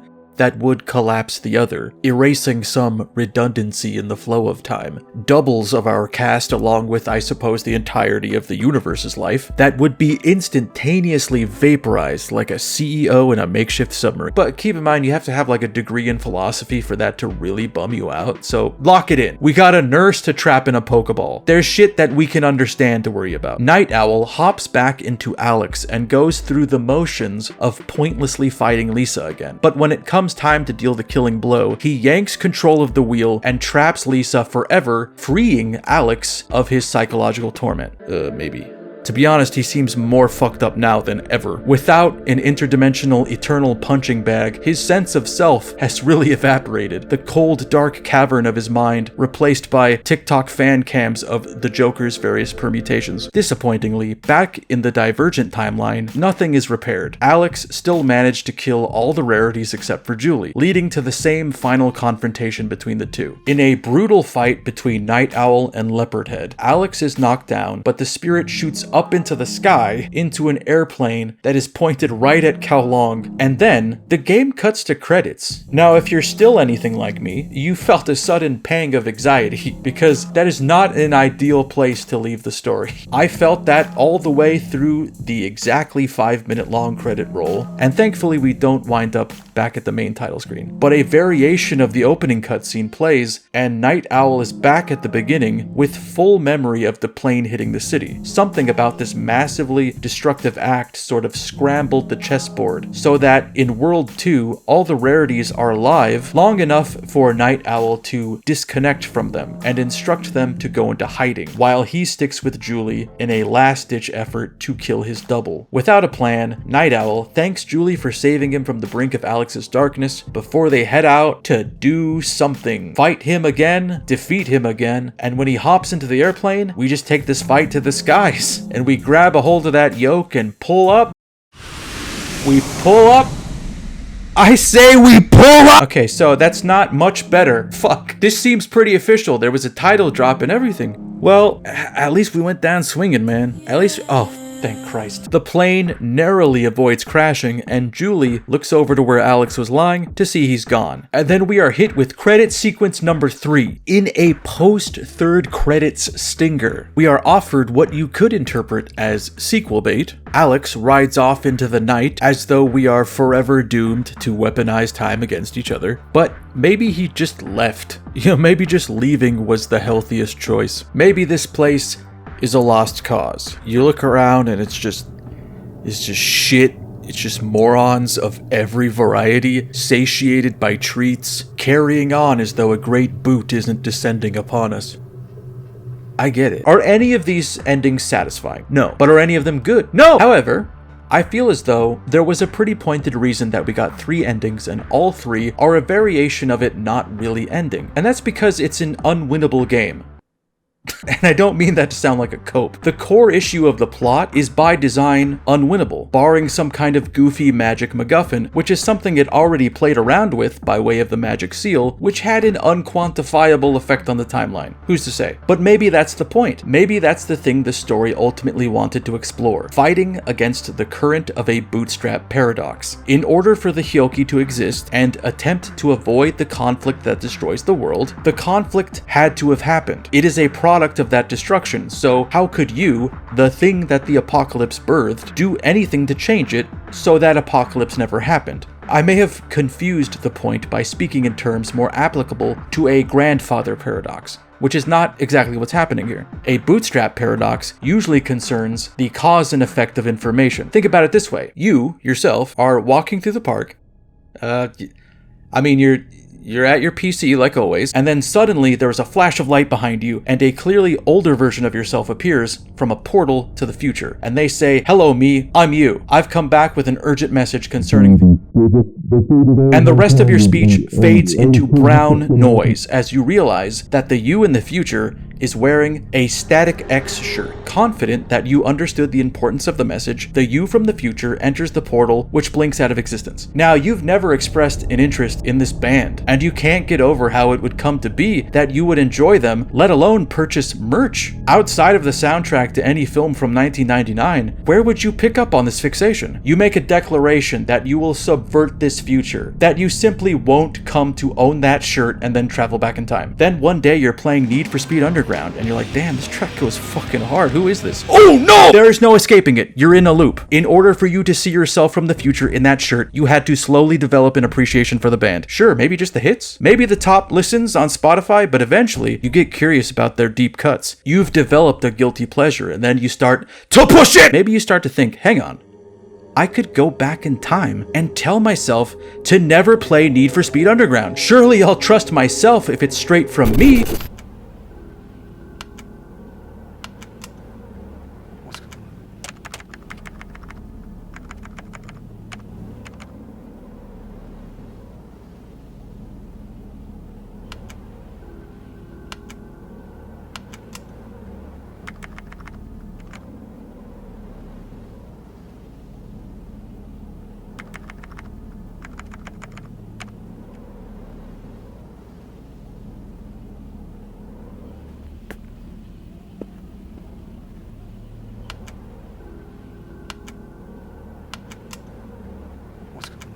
I struggle to invent a succinct way of synopsizing the premise of this game. What's the shorthand? But I will for certain remember, much like the 6th Amityville film, it's about time. It's ultimately a pretty grim story, full of misguided heroism, finding sublevels beneath your emotional rock bottom, and is constantly uncertain as to who the baddies truly are. It is, like most aspects of Slitterhead, brimming with unrefined creativity. I made sort of a meme out of constantly questioning, if some new idea was the centerpiece idea of the story, but I only kept doing that because there are so many ideas that you could hinge the game on, and the fact that they went with all of them for the first game is comedically strange. It's equal parts psychological thriller, revenge story, time travel adventure, body horror nightmare, and tokusatsu action. The Thing meets Fight Club meets Kamen Rider. I really like the approach taken with its cast. Each are an exemplary archetype of certain traits that will then build up our protagonist like an emotional Voltron. But I think it most certainly needs work. The writing is there to show growth and development, but the presentation leaves a lot to be desired. And I would have loved to have seen more instances of the cast interacting with one another than the handful we got. Even then, it was restricted to just, two of them talking for a mostly irreverent joke reason, like try going to Alex's clinic because she ate too much. It's only through completely missable scenes like these that we really come to see how much of a fucking psycho Blake is. If his choice of disguise didn't make it clear enough, he eventually opens up about his spirit weapon, a knot tying tool that he used to kill a child soldier with and now carries with him everywhere he goes, taking it out every now and then to admire it like a smashed penny from the San Diego Zoo. If we could reinforce that we're some kind of Slitterhead squad where each of the rarities gets equal time to shine, that would be great. We never get the hero shot of all 8 lined up, ready to get ran through by a spirit like a ghost train. If they had, I'm sure it would have been a fantastic spectacle, because the cutscenes where we see Night Owl fighting while making full use of his abilities are just logistically nuts. Just genuinely impressive. This is most certainly an elaborate, complicated story to tell, a 3-act structure twisted into a Mobius strip. I don't think it would be a stretch to assume that the very fact that Slitterhead is a time loop story was a cost-effective choice. It's like a film that's a bottle story told in one room. We can only afford this one set and maybe an exterior to show how characters got there, but it's something that can absolutely work if you've gone the extra mile in some other aspect, be it the script or the performances. I feel like what Slitterhead has working for it, and it does have things working for it, are far more ethereal qualities than that of good writing or good performances. There's a defiant nature to it, almost like it was written to do the opposite of what you'd think it would do. Even its opening kind of subverts the reasonable choice for Toyama to make with the subject matter. Before we see the opening title card, we follow Blake, then unknown to us. So from the outside, it looks like a hard-boiled detective type, a loose cannon arriving on the scene, fighting a hangover, waving off the local PD as he checks out the damage. And you think, oh, this is definitely our main character. We're gonna be investigating a murder and then get pulled into a supernatural underworld where the deeper we dig, the more we lift the veil on something more sinister than we got ammo for. Only to reveal that actually, we're gonna play as the dog barking in the background. I know I'm one to all too frequently repeat sentiments to the effect of fun beats out quality, bad can be good if there's a soul in the work, and I could say much the same for Slitterhead, but more so than anything, I just find this game to be fascinating. I started playing it as my non-work game of the month, and it was about 30 minutes in and about a dozen utterances of, oh, okay, I guess we're doing this, that I scrambled to find a pen and paper. Okay, I guess Night Owl just fucked someone using a literal random person's body and then ejected to do something else. I wonder what the rest of that guy's day was like. Babe, you don't understand. There was a little time-traveling man in me! But like a dog chasing a car, it's off to some other weird or grim alley to explore. Maybe Toyama was just a big fan of the movie Exchange, which imagines a future where people choose to bypass hours of public transportation by simply swapping bodies with someone already at their destination. And that of course leads to many people, Kyle MacLachlan's character included, attending swingers clubs made up of people not in their own bodies. Thankfully there's an unspoken agreement that if you're even using the technology for benign reasons, you kind of have to be hot. It feels like a story story that itself time traveled to me, full of another era's nihilism, another era's nostalgia, a AA idea that was muzzled in its own time and had to wait until the mass exodus of Sony's old guard before it could surface, resulting in something amusingly stuck out of time. In 2021, Japan Studio was shut down following numerous layoffs and resignations, or restructuring as it appears on paper, disassembled and reassembled to be non-existent. Former Sony Interactive chairman Sean Layden pinned this closure on legacy malaise. To him, as far back as the PS3 pretty much, most of Japan's old head developers hadn't caught up to the upgraded tech and budgets of modern gaming, resulting in once respected studios like Japan Studios not having what is now considered a hit for a long time, likening the studio's shuttering to the pruning of a bonsai tree. AAA games have become more expensive to make, and AA games don't sell as well, so in order to funnel more into AAA, AA has to starve out. And that makes sense, but you know, if you want to get some substantial cash flow into a game's production, I can think of a few heavier branches towards the top to prune. I picture a more radical form of restructuring, if you will. It's clear that there were a lot of creatives at Japan Studio that were unhappy for a long time, as the market they existed in was abandoned. Then, once they had been told their artsy, right-brained notions were obsolete, the same assholes that said that would then bemoan a collapse of creativity. Where did all our kooky little guys that made funky, dorky, weirdo games go? I bring all this up to say, it's interesting, the ghosts. It's interesting that Slitterhead began life within a system that would have elevated it beyond what it is, but was shelved and stewed on while a whole industry started to crumble, and then was joyously conceived in the wreckage of that. I don't want it to seem like I'm trying to be funny by saying that, you know, this isn't a smart game or it's absurd or silly. It is, the last two things, but I can feel that it is that way because the person dreaming it up is loving the process. It's all vibe. It's all me seeing beyond the code. But everyone does that to some degree and fixates on things they like, subjective or objective. There's a charm to seeing a musician just jamming to jam, or in this case a game developer asking, so can I just drop in legally distinct characters from movies I like? Can I just recreate the CG sex scene from Fight Club? What about the ability to step through time and fight monsters in Hong Kong between various points in history, from the Bronze Age to a cyberpunk future, in a millennia-spanning deadlock with our foes? Who's gonna stop us? Oh, hang on. No more money, you say? Okay. So let's just do the first two things I said.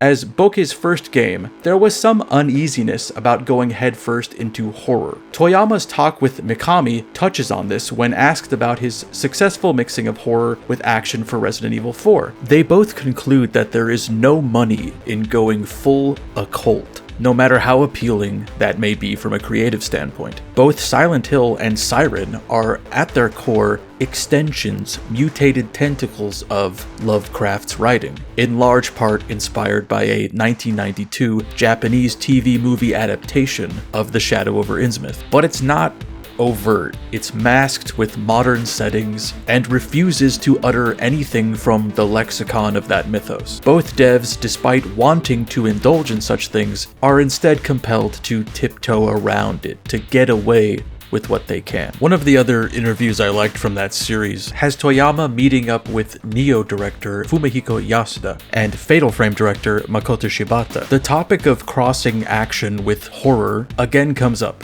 and Yasuda, being an action game guy, brings up his thinking that action games are easier to make because we all have this instinct for what feels fun and entertaining with action. It's pretty universal and is always going to draw a crowd, but horror is very intimately tied to the voice of its creator, author, or director, representing what they themselves find to be scary. The subjective gamble of that shows pretty immediately when Shibata chimes in that actually he's never thought of Siren as being a horror game, and he lists all the ways that the construction of its gameplay is antithetical to his idea of horror, because you know where each enemy is and nothing jump scares you, and I can barely read the room for conversations in English, so I have no idea what the tone of this Japanese exchange is. But I read it as a sort of playful critique that Toyama throws back at him by reminding him that Fatal Frame had like a pinball scoring system. Ultimately, we're all laughing, so I'm assuming, as per usual, it's only me feeling tense for no reason in the corner. I've probably for too long understated the importance of two other things. One, the success of From Software's various flavors of Dark Souls in the interim between the fourth Resident Evil and now. They were hoping that a solid combat loop with a whimsical twist and horror veneer could draw in a wider audience than the comparatively niche one that would show up for a Silent Hill. The other thing was Ghostwire Tokyo from Mikami's studio Tango Gameworks, which featured detailed neon-lit streets and sported a distinct horror theme pulling from its region's folklore, but was at its core an action-adventure game with verticality and fast fluid movement. Not to mention a narrative about a possessing spirit that has a contentious relationship with its host, despite having a shared goal of destroying demons in techware. Slitterhead was dreamt up as an open world game in the same vein, and Toyama has mentioned seeing Ghostwire as the standard he could never live up to, abandoning that goal somewhere in between probably when that game came out, when he realized how expensive it would be to create something comparable and how little fanfare it would be met with, despite letting you punch yokai and buy snacks from a convenience store run by a floating cat. There's just no pleasing some people. Slitterhead and Ghostwire also share the honor of inspiring a slowly rising tide of disappointment from fans of either creator's early output, as though they were promised a stop at McDonald's, and yet there it is, rapidly shrinking in the rearview, quite telling that after Microsoft and Phil Spencer put a captive bolt pistol to Tango Gameworks' head for the crime of making direct eye contact with him, and Ghostwire's planned sequel was shelved, Toyama was asked during an interview with Video Game Chronicles what he thought about Tango being shut down, and he proffers the guess that it was maybe because they had three franchises that were all quite different from one another. Now you take From Software, who has a format that they are known for, there's a reliability to that. This guy's always trying to figure out the secret recipe. It's like he's observing the industry and then shifting measurements around on a notepad, and then, I don't know, he left that recipe in his pocket and then ran those pants through a washing machine cycle and made Slitterhead instead. The mystery dispelled, I can say pretty confidently that Slitterhead is an action game first, a sci-fi psychodrama second, and a horror game very distantly. There are certainly things that are taking place within the game world that are horrible, horrifying even, but there are only a handful of moments where it's trying to cultivate a creepy atmosphere or unnerve you. Combat will take up the majority of your playtime, and I think it's pretty solid and enjoyable enough. The dodge, rolling, parrying, and combos are not reinventing the wheel. These are the parts that will just be second nature to anyone who's played a third-person game with melee combat. Even scrubbing through footage, looking for micro moments I brought up in this video, every once in a while I'd be thinking, it looks kind of fun. Think I'd rather be back playing this game than spacing out watching it at ×4 speed. Around this, however, is a series of creative, weird, or just neat little additions that significantly impacts the loop and makes Slitterhead's gameplay pretty unique. The biggest one is possessing. It's not just the case that in combat you can hop to a passerby that has different moves or abilities. There is a strategy all its own in constantly switching bodies and somewhat callously treating NPCs like disposable meat. Their presence is a vital necessity in some fights, such that Anita was one of my favorites to play as because one of her abilities is to essentially summon more random people to wander up to your fight, which felt overpowered until I came upon enemies that just wipe the board of NPCs in one fell swoop. Health is regenerated by walking over pools of blood and sucking it back into you, regardless of whether or not it was yours to begin with. And some rarities can weaponize these puddles and turn them into traps. Your rarity is obviously how you'll get the most damage dealt, but if you're knocked down or dismembered and don't want the chance looking around for blood to suck off the sidewalk, you can quickly shoot to another person with more life in them. After all, the rarity can be downed, but as long as the spirit wasn't in them when it happened, it doesn't count as a death. You have 3 chances to die while possessing someone, and on the third, it's a game over. This usually happened to me when I had failed to move a fight to a location with more NPCs. There is sometimes value in just running to a more populated area. Having your arms cut off is one of Slitterhead's inarguably fun ideas. It's simply incredibly badass that time will slow down and you get a chance to suck it back onto you and keep fighting without missing a beat.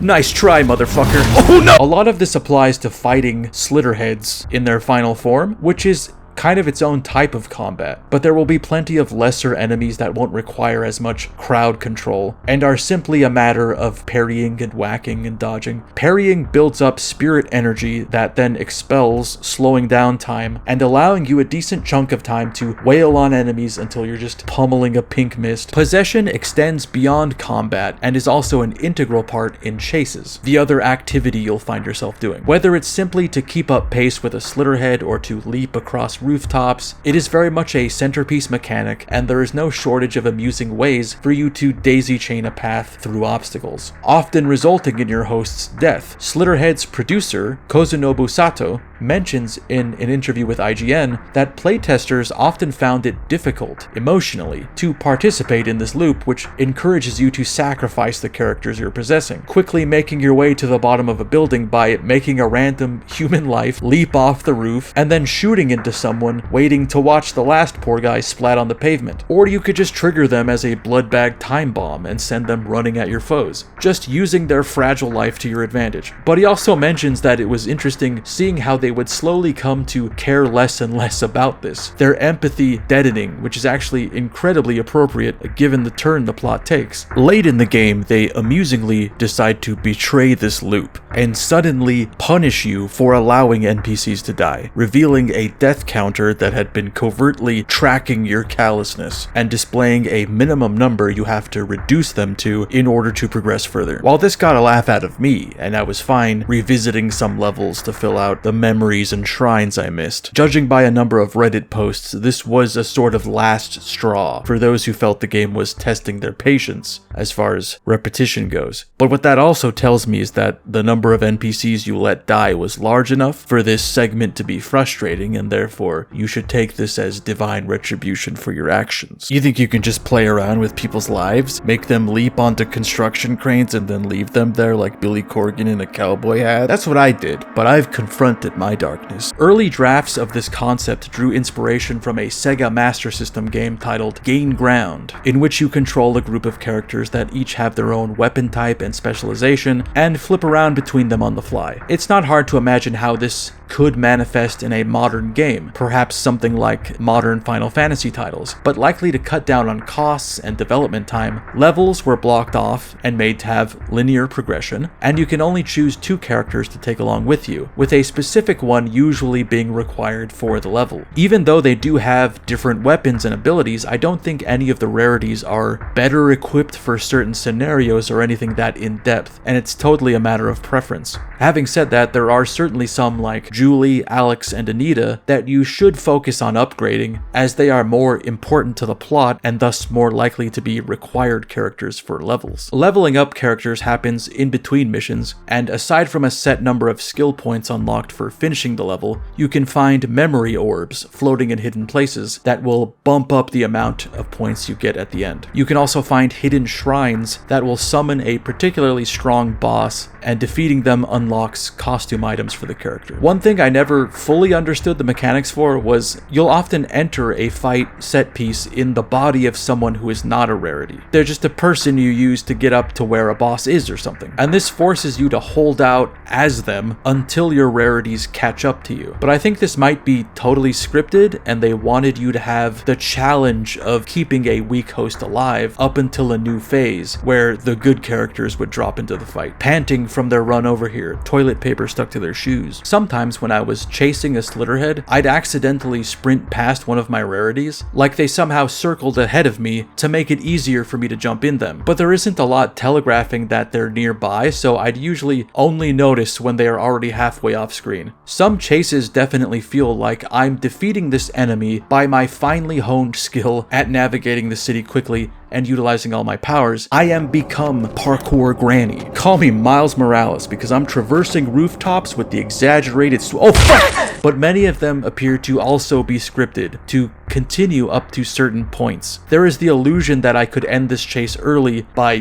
whipping a well-aimed blood projectile at their head, but shortly before I could conceivably kill them, they will run into a cutscene that expresses to me that I never really had a chance at killing them down and dirty in the streets. It had to always play out this way. During chases, you'll have to take full advantage of possessing attacks that slow down or stun enemies, and blood jumping, which just slingshots you up on hanging signs or clotheslines. Don't worry too much if you get a turn around, like, your enemy will understand. Get back here! Oh hey, a memory.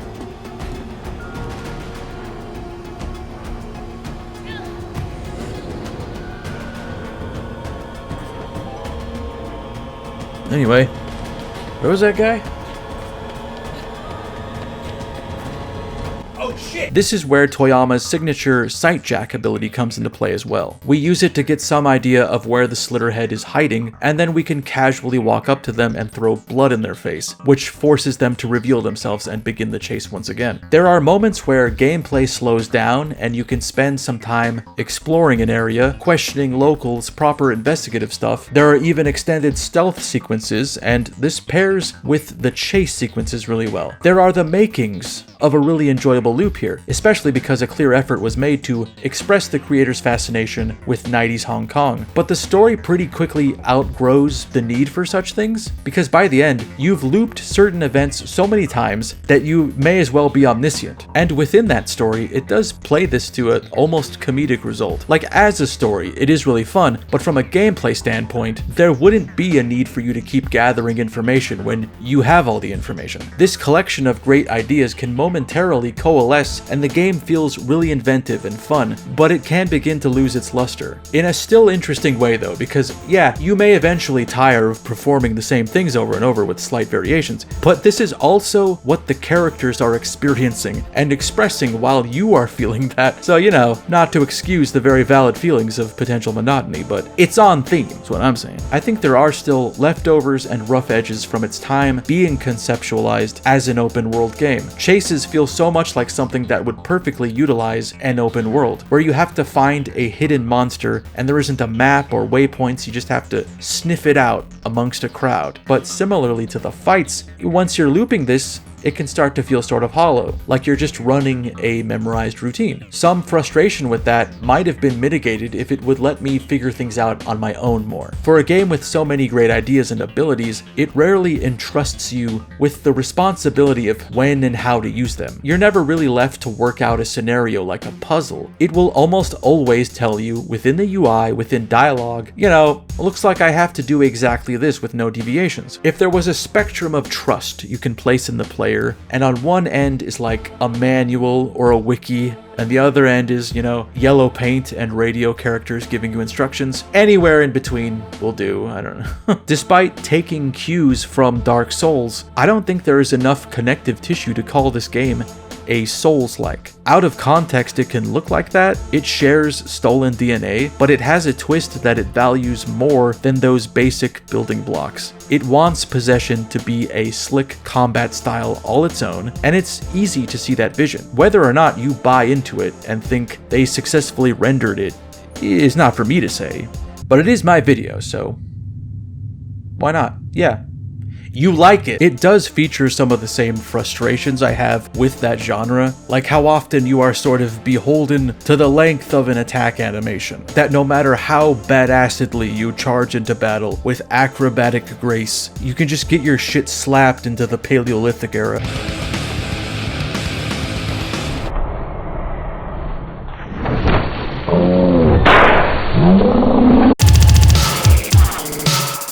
Bokeh decided to forego the potential headache of developing an in-house engine for their new studio and chose to develop on Unreal Engine 5. I may have referred to Slitterhead as a game that was made for PS3 and then remade on PS4, but that wasn't really meant to comment on how the game looks, more just in reference to its rebellious, schlocky spirit. Over the course of making this, I have seen that comparison made, but the more and more I read the criticisms of others, the more I think gamers just have a sort of graphic blindness, that generations just blur together into two camps, hyper-realistic and old. It's kind of like how my mother would refer to any console regardless of make and model as a Nintendo. I think Slitterhead is a fine-looking game most of the time, striking a balance between realism and its own art style. The winding maze of alleyways is full of clutter and trash and puddles reflecting the network of clotheslines, wires, and neon lights above. You have numerous groups of NPCs drinking in their underwear, playing cards, arguing, doing tai chi. The streets can sometimes feel alive and bustling, while the cramped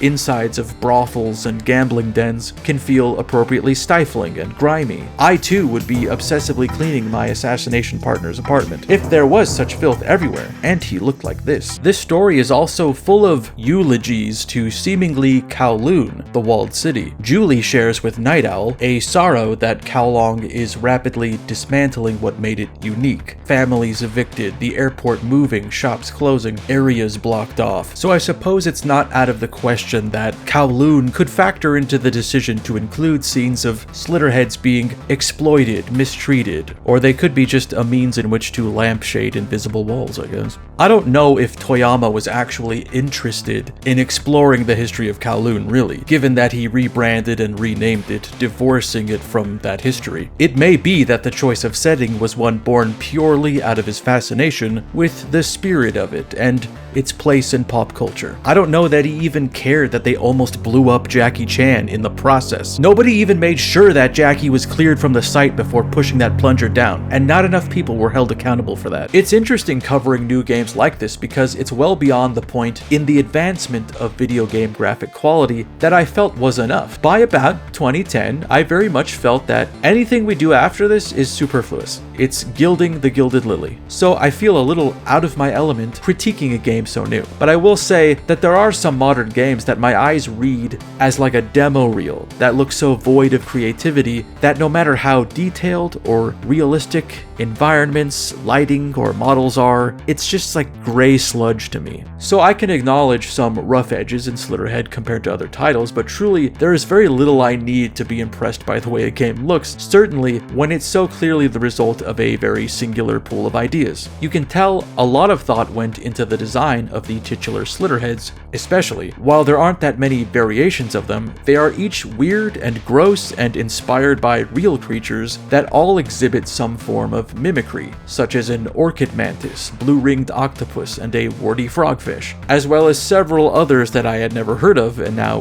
wish I still hadn't. The surreal anatomy of them is considered in their construction. An effort was made for them to, despite all appearances, physiologically make sense. Their machinery follows a logic that is unspoken for the most part. The art book reveals a few tidbits about how they emerge from human bodies, and it's appropriately a lot like the fucked up inner workings of an insect or parasite. The host is essentially wrung out of all its fluids to propel the Slitterhead and almost inflate it outward. I like to think of it like if you violently squeezed the contents of a Capri Sun into an empty pouch. This leaves the human body sort of limply dangling behind it. And interestingly, if you're fighting one, you can focus your attacks on the human body and eventually cut it off, leaving it stranded as a hideous monster and occasionally unlocking secret costume items. The unlockable clothing items are a thoughtful incentive when you feel a rising indignation within you after having played the same chase sequence over, but they mostly feel half-considered, half-implemented. With the exception of Julie, which was clearly somebody's form of wish fulfillment, most rarities only get one or two items that aren't dramatically different from one another. You can unlock a blue sweater for Donnie to wear, but he already used that as his disguise, so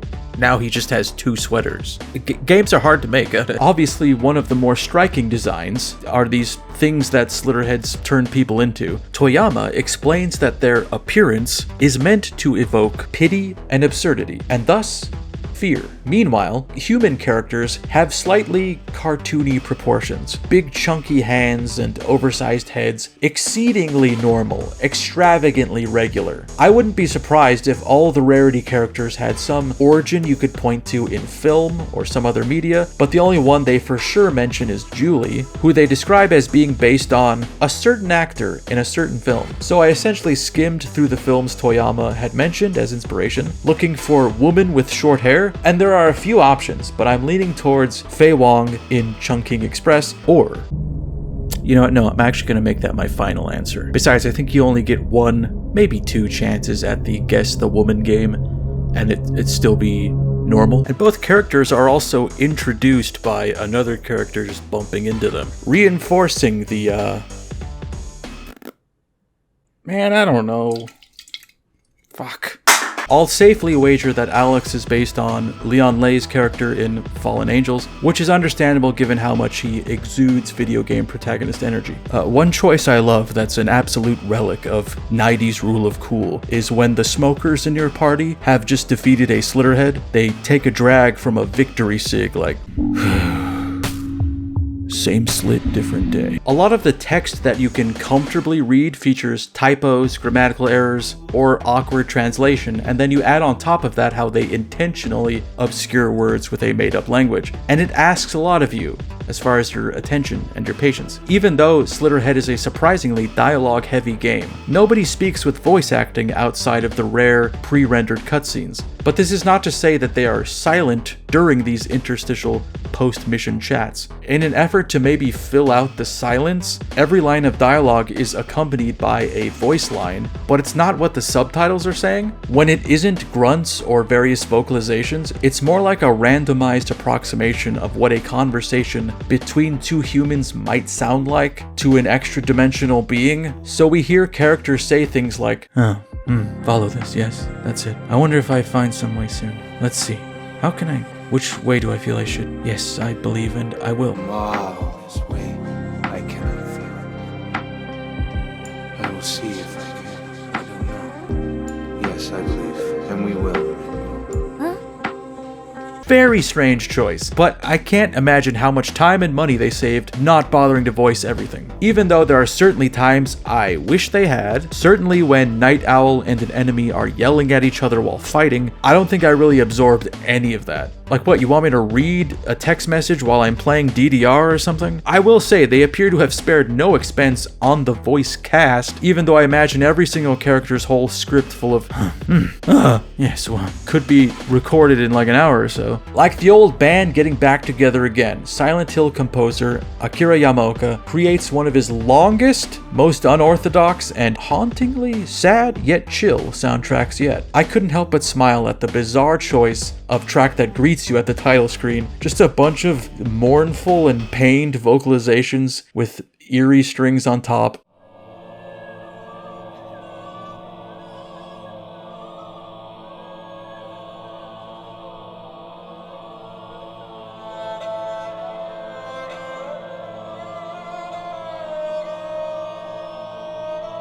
But this is sort of a setup for the tonal whiplash of the next track being a Cantonese synthwave track, also composed by Yamaoka, which I think is great at capturing the sort of dream of Kowloon.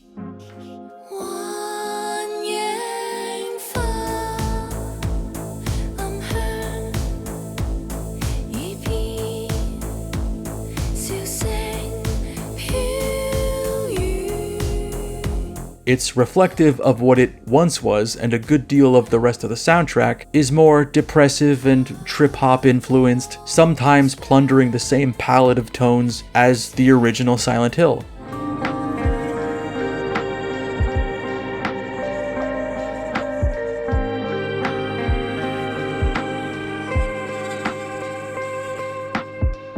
There is a sort of established vibe, one of lo-fi beats to go insane to as a time-traveling demon bug kills your family, but it's frequently subverted by oddball outlier tracks, like the industrial rock instrumental that plays during your fight with the Mantis Slitterhead.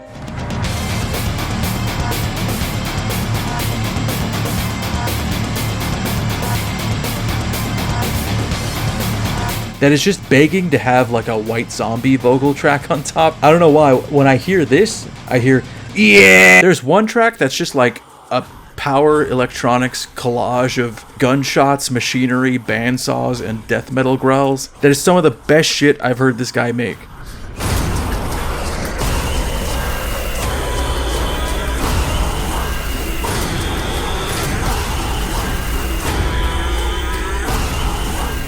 Silent Hill by way of Katamari Damacy, and it's a massive aid in holding this stuffed suitcase of ideas together, really defining the cocktail of sad, absurd, and badass that runs through Slitterhead's veins. There is so much music that I don't think anyone batted an eye in asking for 3 separate end credits tracks, one feeling like it was ripped straight from a Silent Hill 3 B-side, Sans McGlynn.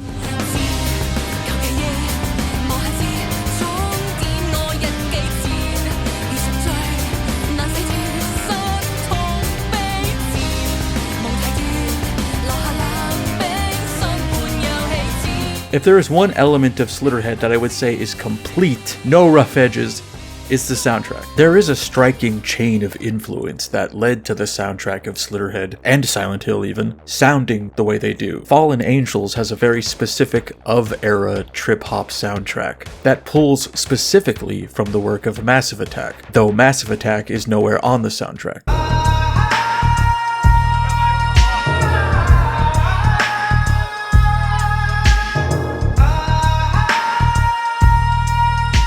There's an interview Wong Kar-wai did with Bomb Magazine, in which the interviewer referred to the soundtrack as being Massive Attack, and he had to then correct that he wanted a Massive Attack soundtrack, and upon learning how expensive it would be to license it, he had his composer create sound-alikes. And I imagine a similar story led to both of those games sounding the way they do, but removed to wanting my soundtrack to sound like the Fallen Angels soundtrack, which in turn wanted to sound like Massive Attack. It's like poetry, these compromises. Bokeh produced a sweet little interview piece where they talk to Yamaoka about reuniting with Toyama after 20 years, and he starts talking about how he came to work on Silent Hill. Initially, he was only meant to make a track for the game's trailer, and after he submitted it to Toyama, his sullen, lukewarm reaction to it, like, emotionally devastated him. So he went home thinking like, what the fuck did I do wrong? And just like rebooted his creative thought process and quickly made its iconic mandolin intro track.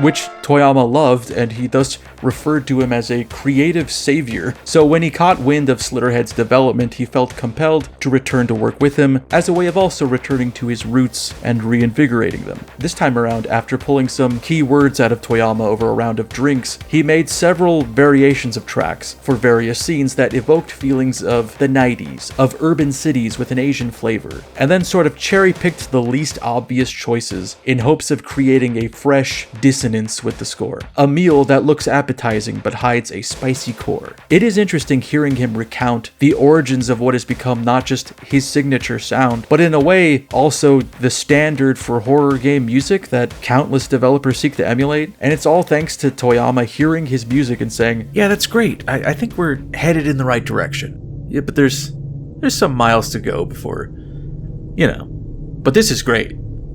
Scary.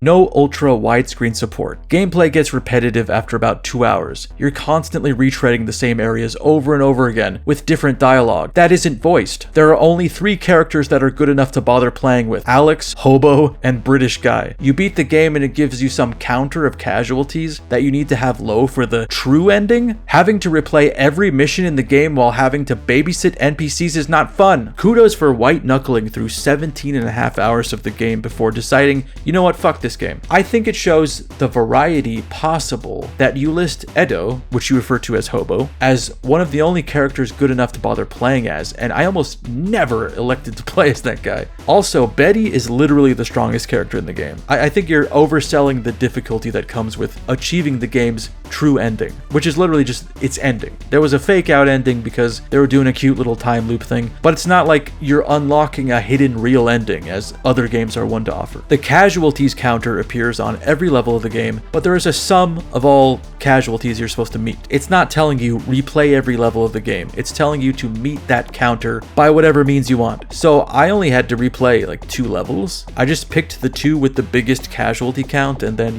was mindful of how many NPCs I let die and upgraded my rarity so that there wouldn't be friendly fire. I never felt like I was babysitting. That's just an odd read of things, especially since you have a character that literally mass resurrects everybody within a certain radius. So it's not like a crazy ask of you in this game that all along has shown that it's very willing to have you repeat things. I want to start by exclaiming, I do like a good challenge. That's why I decided to play on Nightmare. Oh, don't play on Nightmare. Easy. Next. For a few hours, this is an interesting, cool, unique, quirky game. After a couple hours, the game's quality just plummets all the way down. By the time you've played 50% of the story, you've already been crying in pain for hours, wishing for the game to end already. The gameplay gets really tiring and stale as you run around the same areas doing same things. There is only like 3 unmemorable enemy types you'll be fighting all the time. Unless you are Albert Einstein, you'll also quickly mentally clock out of the story after you start watching the cryptic language cutscenes. I finished the game, but it cost me my sanity. I think there is something to be said about the fact that so many of these fiercely negative reviews are coming from people that clearly did play the whole game. I mean, 16 to 17 hours is about the perfect average there. I don't know what is to be said, as they did still somehow manage to return it beyond the 2-hour window. But that's something. I disagree with the premise that you need to be Albert Einstein to enjoy the game's story, and that otherwise you'll be begging for it to end. I was on the edge of my seat, not because I felt the story was intelligent or cerebral, but because it was so absurd. Because it just kept upping the ante on its own idea until it felt like utter chaos. So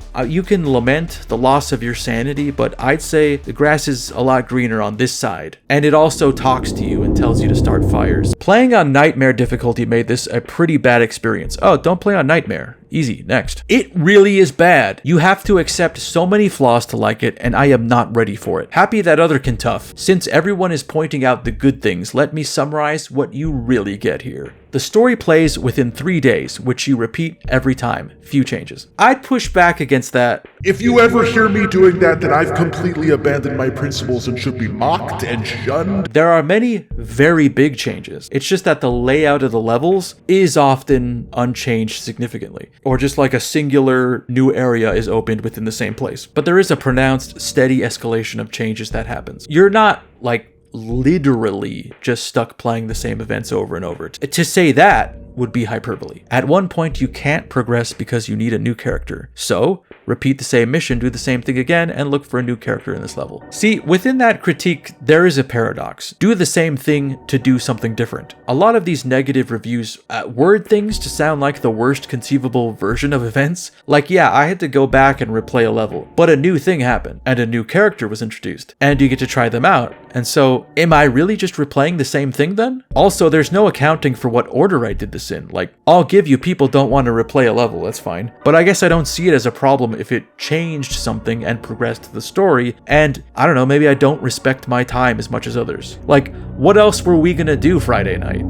You know? Anyways, the combat is nice at first, but as more monsters get thrown at you, it gets repetitive, frustrating, and the fact that almost every attack throws you at the ground is insanely stupid. Now, yes, you can deflect the enemies, but you see only the markers to deflect from one enemy, and only if you are blocking. Like, why? I don't know, I think both of those things were just like the rule set I was handed, and I took that at face value. But I guess you get thrown a lot, because the intention with the combat system is for you to quickly dispense of characters. Use one to do something or other, debuff an enemy, distract them, heal an NPC, and then just keep hopping back and forth, intermittently using the rarity to dole out big chunks of damage. I think if you're trying to play the game as a Dark Souls, you are gonna have a bad time. The characters make no sense. You get a few characters and they are empty and totally not relevant to the story. There is one character, if you want to, who has a backstory, and even that is not worth playing it for. The idea at first is you want to kill all Slitterheads because they are killing people. Okay, so why is our good good spirit, killing much more people in the progress. Like, at one point you have to jump from a building and swap bodies. What do you think happens to the one falling down? I didn't finish the game, I just watched a YouTube video of someone playing, and even that was bad. Well, you've touched on a big question the game is asking you, I think. The characters are kind of simplistic because they are for the most part just common folk whose lives are mostly dominated by regular shit, a retail job, high school, housekeeping, or just trying to survive in a rough environment. And they are being used by the player, who is not good or bad, just a product of his influence. And at the start, where you do the jump from the buildings, the thing you are doesn't even know what a human is. Literally all he knows is that Slitterhead is bad. That's his one rattling memory left. He does not have empathy. That's what he's picking up on from the other characters. And if you had played longer, you might have saw that progression where it realizes that by choosing to stay in the mind of a sociopathic loner weirdo is drawing him into similar behavior, making him that person. Also, I think we're encouraged to do that because it's funny. And maybe highlight something about ourselves as gamers, how we too have dehumanized the funny little people on our screens, the little bugs we squash just to see them go squish. You know what I mean? Don't tell me you don't hear it. The screams. Don't tell me they don't keep you up at night.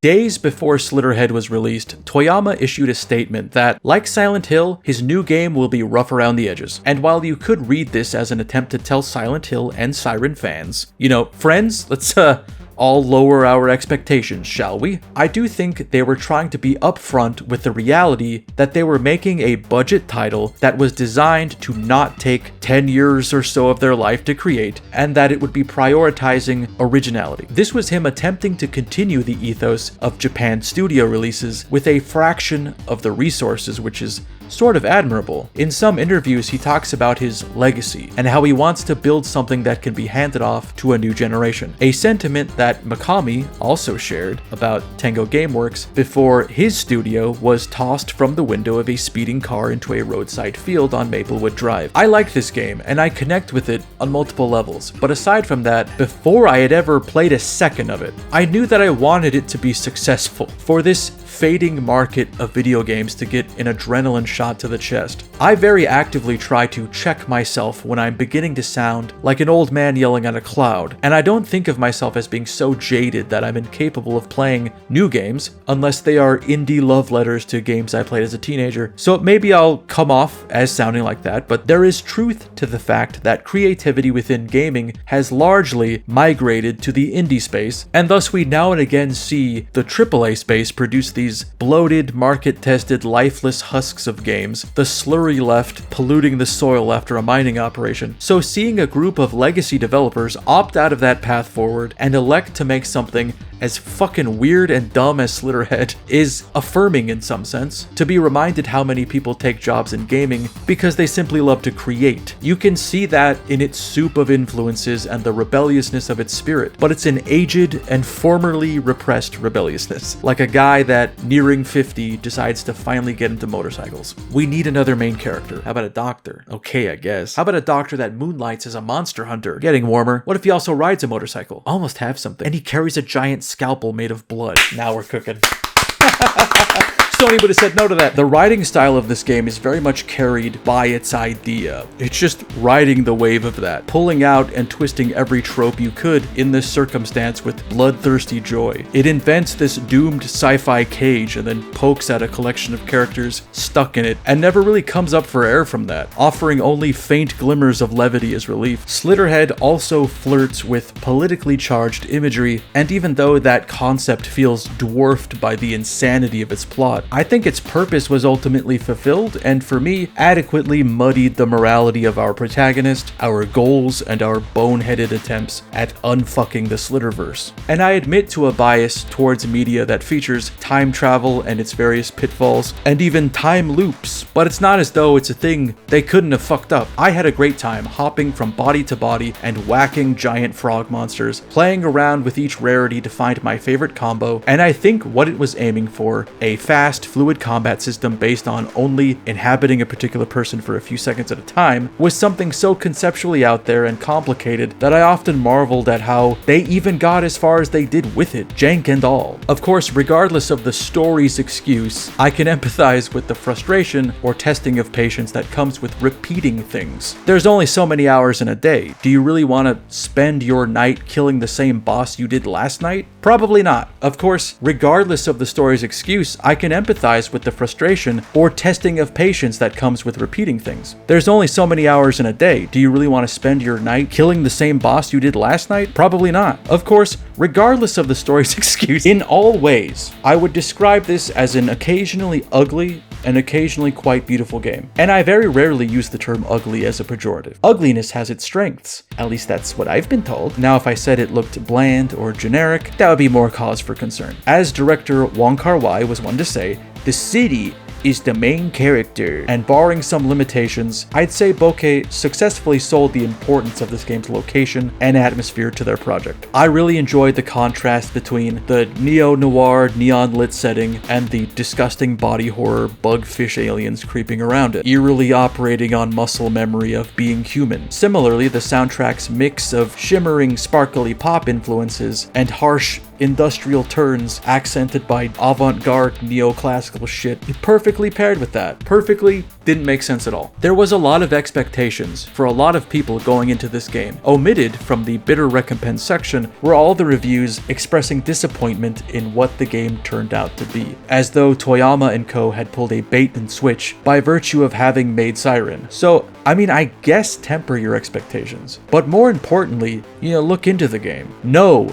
in any sense what you're putting money down for. I don't think that's a big ask, because what you're getting is a game brimming with unrefined creativity, with big dreams and no budget, that exists as a middle finger pointed at an approaching axe for Japan-produced AA games. It's full of mismatched elements, full of experiments that mostly fail, and yet it made it all the way, while indulging in everything they were probably advised against doing by some suit at Sony. Maybe even this one, I don't know. No parents, no rules. これ一体どんなゲームになるんだろうと思っていて、今日もうちょっとね、見せてもらって、なるほどねと、独立したからね、まあ一作目で失敗することはできないから、着実にやってんのかなと思ってたら、いや実はそうでもない。やってますよ。I am my father's daughter, and nothing can ever take that away. Pretty good, right? Pretty solid. It's a shame there's a sex criminal in the cast. Yeah, that's kind of a bummer. But the soundtrack, though... Pretty solid. It's a shame there's a sex criminal on the soundtrack. Pain in my ass, making me reevaluate problematic media. What are you doing? Running it back. Oh. What? Nothing. Seems like something. No, it's just, deja vu, maybe? That's not good for a robot to feel, is it? No. Oh, well, maybe it's just overstimulation from using a Samsung fast charging. Little buddy? Attention user! User? So formal. I don't have much time. You're speaking to a version of the Parapog unit from the future. The future? How far in the future? I'm speaking to you from the year 2024. Just listen, you're going to create a video about the Buffy the Vampire Slayer game for the Microsoft Xbox. And when you're recounting an abridged version of the show's lore, you will make an unforgivable error that sends you spiraling into a depression. It's 2025. Oh. Huh. I guess I went the wrong direction there. It's alright. Yeah, it's hard. Time travel. I appreciate you trying to figure it out. Well, anyway, I'll let you get back to it. I told the other you that I was out collecting ghost piss samples. Say hi to me. Yeah, sure thing, man. Later. Oh, my functionality was hijacked. Did I do anything strange? Why are you crying? And he would go on to watch Dracula 2000 many more times. Thank you for watching the video. This is the end of it. If you'd like to interact with the video in some way that helps me, we've reached a point where I don't have to tell you them, right? Just as a society. But if you'd like to be extra helpful and support me and the channel, consider joining my Patreon for the prices as low as a single $1 American, whereupon you gain access to the secret menu, a spread of 5, soon to be 6 videos, none of which really having anything to do with gaming, entirely composed of things I was compelled to make because you allowed it to happen. So you can check that out if you want. But again, thank you for watching this one, of course. Maybe subscribe, maybe watch a few other ones. Yeah, anyway, thank you for watching, and an extra special thanks to Ailing Uncle, 2 Password for Kids, A Large Biotic Gerbil, Aaron Kolek. Agendine says the game is good. See, that's an old head. That's an old head. You can tell by the references. Alexander Smith, Andre Perkins, Aparts 89, Audio Video, Bayard Brown, Ben Oliver, Bionicle Enjoyer, Caroline Greer, Close Quarter Wombat, Cormac, Kranicki, D-Sky, Dan Halloran, Dante de Glanville, Daphne Pittendry, Dark Raptor 86, Dead Tired Dad, Deluminati, Dirkapitan, The Real Michael King, Dirk Call, Dirt Person, Dr. Beard, Dongs.exe, Dwellin' with Darhraku, Edgy, Frodo Ballbag. Usually I would get up and walk to the corner of the room and yell garbage day, but I have a headache right now, so... you know what? Fuck it. Fuck my body.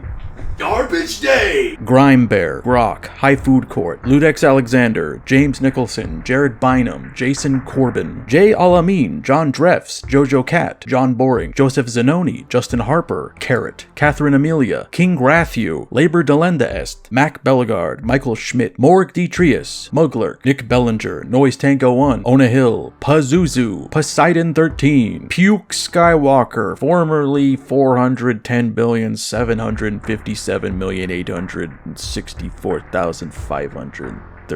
Gank. Roland, Psycho Gekiro, Salvatore Tosti, Samuel Vanderplatz, Sandcat 88, Snapplefish, Some Kind of Phonetic Spelling, Soup from Planet Shitfuck, Stuart McIntyre, That Iru Guy Loves You, Two-Stan, Witless Moth, Worm, Zach Bishop. After some consideration and credit card fraud, I've realized Piss Missile is a bit crass. Come cannons where it's at. Yo, Darkside Blues, Delilah Lindong, El Jaguar, Eto, Ava Nerve, Giraffa. I continue to support Grim while the world crumbles around me. I've given up trying to think of a funny name involving goblins. Jay, nice and short. I like it. Jean-Baptiste Emmanuel Zorg, Jeremy Silver, J. Hamilton TX, Jun Choi, Jaya Temkoa, the Weirdo in Red's sidekick, Catherine Graven, Lore, Mr. Alpacleton, Savvy Fave, Smokey Jefferson, Stumpovich, Swood Operator, T-Dog 8083, A Hanging Chad, Albert Hundley, Alex Walton, Aronai Sayed, Binary Vision, Brady the Sanity Tax Collector, Chimichanga Jones, Kodamite, Daddy Resnor, Daniel Moen Larson, Dano the Mano, David Offord, DeForzi, Fiona Summers, Gareth Farrow, Grounded Valkyrie, Haley Vissa? I've made the assumption you're German, which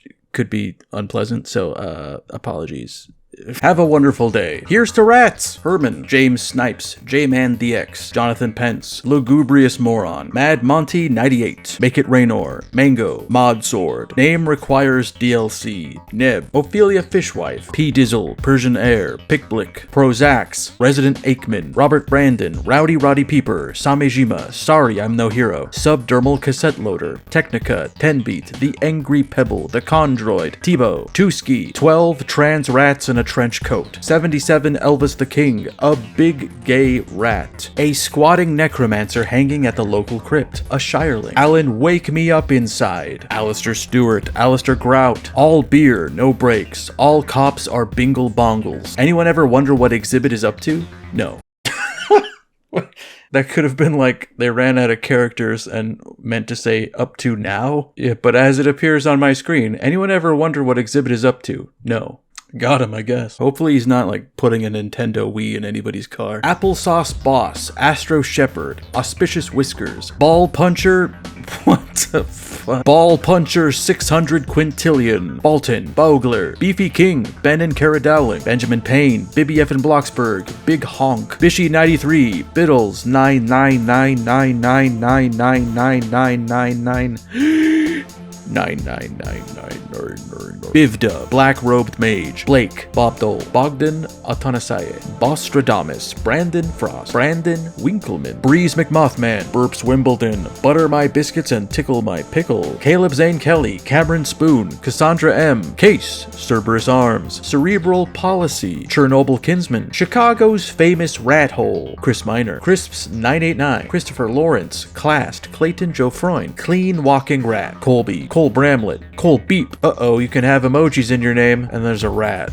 I don't know if I can do that with the font, but we'll see. Count Zero Interrupt, Captain Canty, Captain Jax, Crispy J, Pumpkin Spice, Cyborg Number Blue, Damn Good Coffee, and Hot! Dan, Dan N, Danny Kilpatrick, Daphne, Dark Zeramar, Darth Conch, David, David Fromke, David Harpstrite, Dazed Clockwork, Deadbleat, Deadpan Drew, Danny J.A., Destriga, Devin McCullough, Divana Upperock, Dino Klimis, Disco Pickle, Do the Manta Ray, Dr. Futurity, Dog Vomit Slime Mold, Dom, yes that Dom. Wait, no, not that one, the other Dom. Doogzy Mag, Dunny Zero, Dylan Berry, Dismitriu, Eat, Play, Hate, Eben Hollub, Eben Sullivan, Eels, Eric Clapton, Ethan Blue, Eudipthes, Every Day, Once a Day, Give Yourself a Putty, Fangrow, Fart Mother, Fat Boy Tubbs, Farrakhan, 15 moderately sized high-definition rats listening to Breakcore, Filth Pig, Fix My Brain, Fox the Fuchs, Fragile Traveler, Frank Orifice, Fried Potato, Frolics with Bunnies, Fuzzy Tingle Times, Gamblor, Game is Good, General Clizara, Gloomerous, Gloria Gordon, Goaty Galaxy, Goblin Princette, Gooble Gobble, Gurneel, Haley Bobella, Haywood Jablomi, Heck It's Noah, Hentai McToonboob, Hibernia Scholar, Hi-Res Titan, Hime Rowan, Hitoshi-san. Hold on! Those aren't my shoes. Horror Show 93. Hurl, Crothdell, Hug, Hunterlit, Iborian Age Space Marine, Hyde King, I Fart on My Hands, Ideas Thief, Ilya Idamkin, I'm Edging Until the Rat Roundup. Ooh.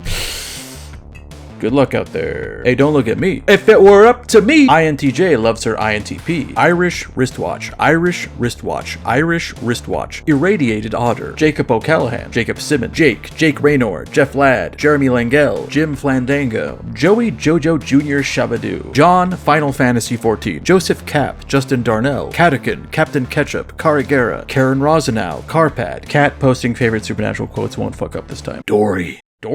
Not gonna apologize for loving that fish. Not to you, not to anyone. Kayla Bivens, keep up the good work. Kieran Walker, Kelly O'Neill, Kevin Hanley, Key Lime Pie, Kid Charlemagne, the FCC Can't Catch Me, Kind Raccoon, Kingyo Ningyo, Klarstrup, Kozoku, Chris Odie, Crusteasy, Kyle Ragsdale, Q, League of Struggle, Lee, Leland Miliokis, Leopold Gloom, Luke Reynolds, Lidecker, M, Magic Meows, Mainly May, Mandalore Gaming, Engo Roxas, Marquois. Martin, you have to give your wife $300 right now! Mason Trapp, Matthew Callahan, Matthew York, Maxine Zeds, Micah J. Best, Michael Anderson, Michael Parks, Michael Yates, Miles Phillips, Monster Train, More Sharks, Mother Destruction, Mr. Ducky Quack, Mr. Mighty McMonkey, Mystical Ant, No Stars, Neck Out the Brave, Nex 42, Nick Cooper, Nick Timmons, no, just skip this one, Noel C137, November Ocean, Noel Rom, Opichi Kostra, Origami Zergling, Parapug's #1 fan, Pathetically Hopeful, Paul Fierce, Petrashek, Farceface, Philip Coffey, Picture, Princess Tiny Feet's Core Niblets, Queeber the Grease Sponge, Prophet, Radia, Red Chowder, Replicant, Ray Fox, Richter Strauss, Ridley, Ruibisomem, Rusty Spork, Ruth Strange, Sathington, Scoffladees, See the Bear, Shadownon, Shade, Shadowman 13, Shrimpy Nobashi, Sybil Arnett, Salatixo, Slugs and Cats, Snitz Boy, Solar, Spooky Schaefer, Spoopy Ghost, Startide, Stay Soft, Suzuya Rose, Tan, Taro Lati, Team R, T Stony, Teeny Dragador, That One Skaven Under Your Bed, The Clay Pigeon, the lovely Dr. Dick Punch, the pigeon hiding in your walls, the Plath, the Sea Peoples, the Hairiest Hair, the Ninja Warrior, the Supervisor, Thick 4 Mom, Tim DeLong, TJ Self, Toaster Child, Tom, Tori, Trenton Wilkins, Trevelyan, Troy Webb, Trucksband, Tutant Mean Age Needle Teedle, Tyler Collins, Umberkin, Unknown Fuction, V, Val, I'm gonna chew on your hair and then yarf on your carpet like one of your beautiful idiot cats, Vince Van Diesel, Vincent Cronin, Voden Odwindauer, Wah Hey Shit, Where Am I Help, Winter Mute, Wolf Chalice Logician, Ya Boy Weeaboo Jones, Yannick the Hedgehog, formerly Thy Rourke, Ya Boy Mike, Zanga PF, Zen, Zangingu, Zombo Robo, Zoop De Whoop, Zuli, the Little Blue Kobold, and Put a Little Dirt Under My Pillow for the Dirt Man,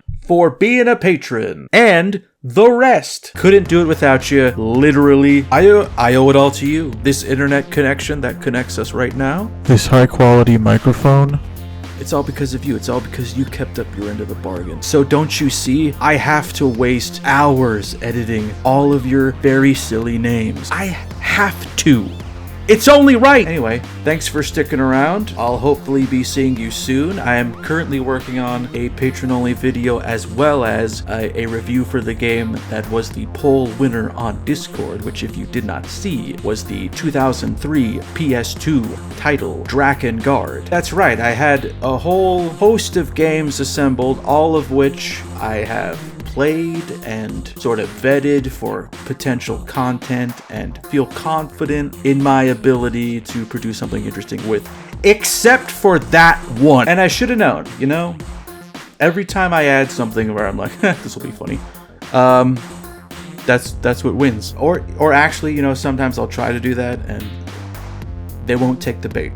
So I don't know what you want, but anyway, it'll be good. That's coming. I've been playing it. I'm aware it has its fans. I'm aware of its connection to a, you know, greater universe, and I think we all know it's a bit of a rough experience. I don't think you'd fight me on that, even if you're a big fan. But you know what? I like a challenge, okay? It's good to mix things up every once in a while. You can't get complacent covering things you're familiar with. I mean, I've played Nier, but what else is going on? Got another Next Fest coming up. Hopefully I can get something out for that. Alright, every second I've been here recording this last bit has been agony, so I'm gonna head out, gonna have my victory burrito, and start the whole beautiful ritual all over. Thank you for your time. Good night. Happy Pride. All right, bye.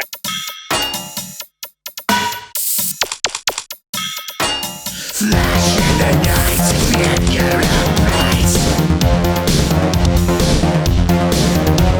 Still think of them.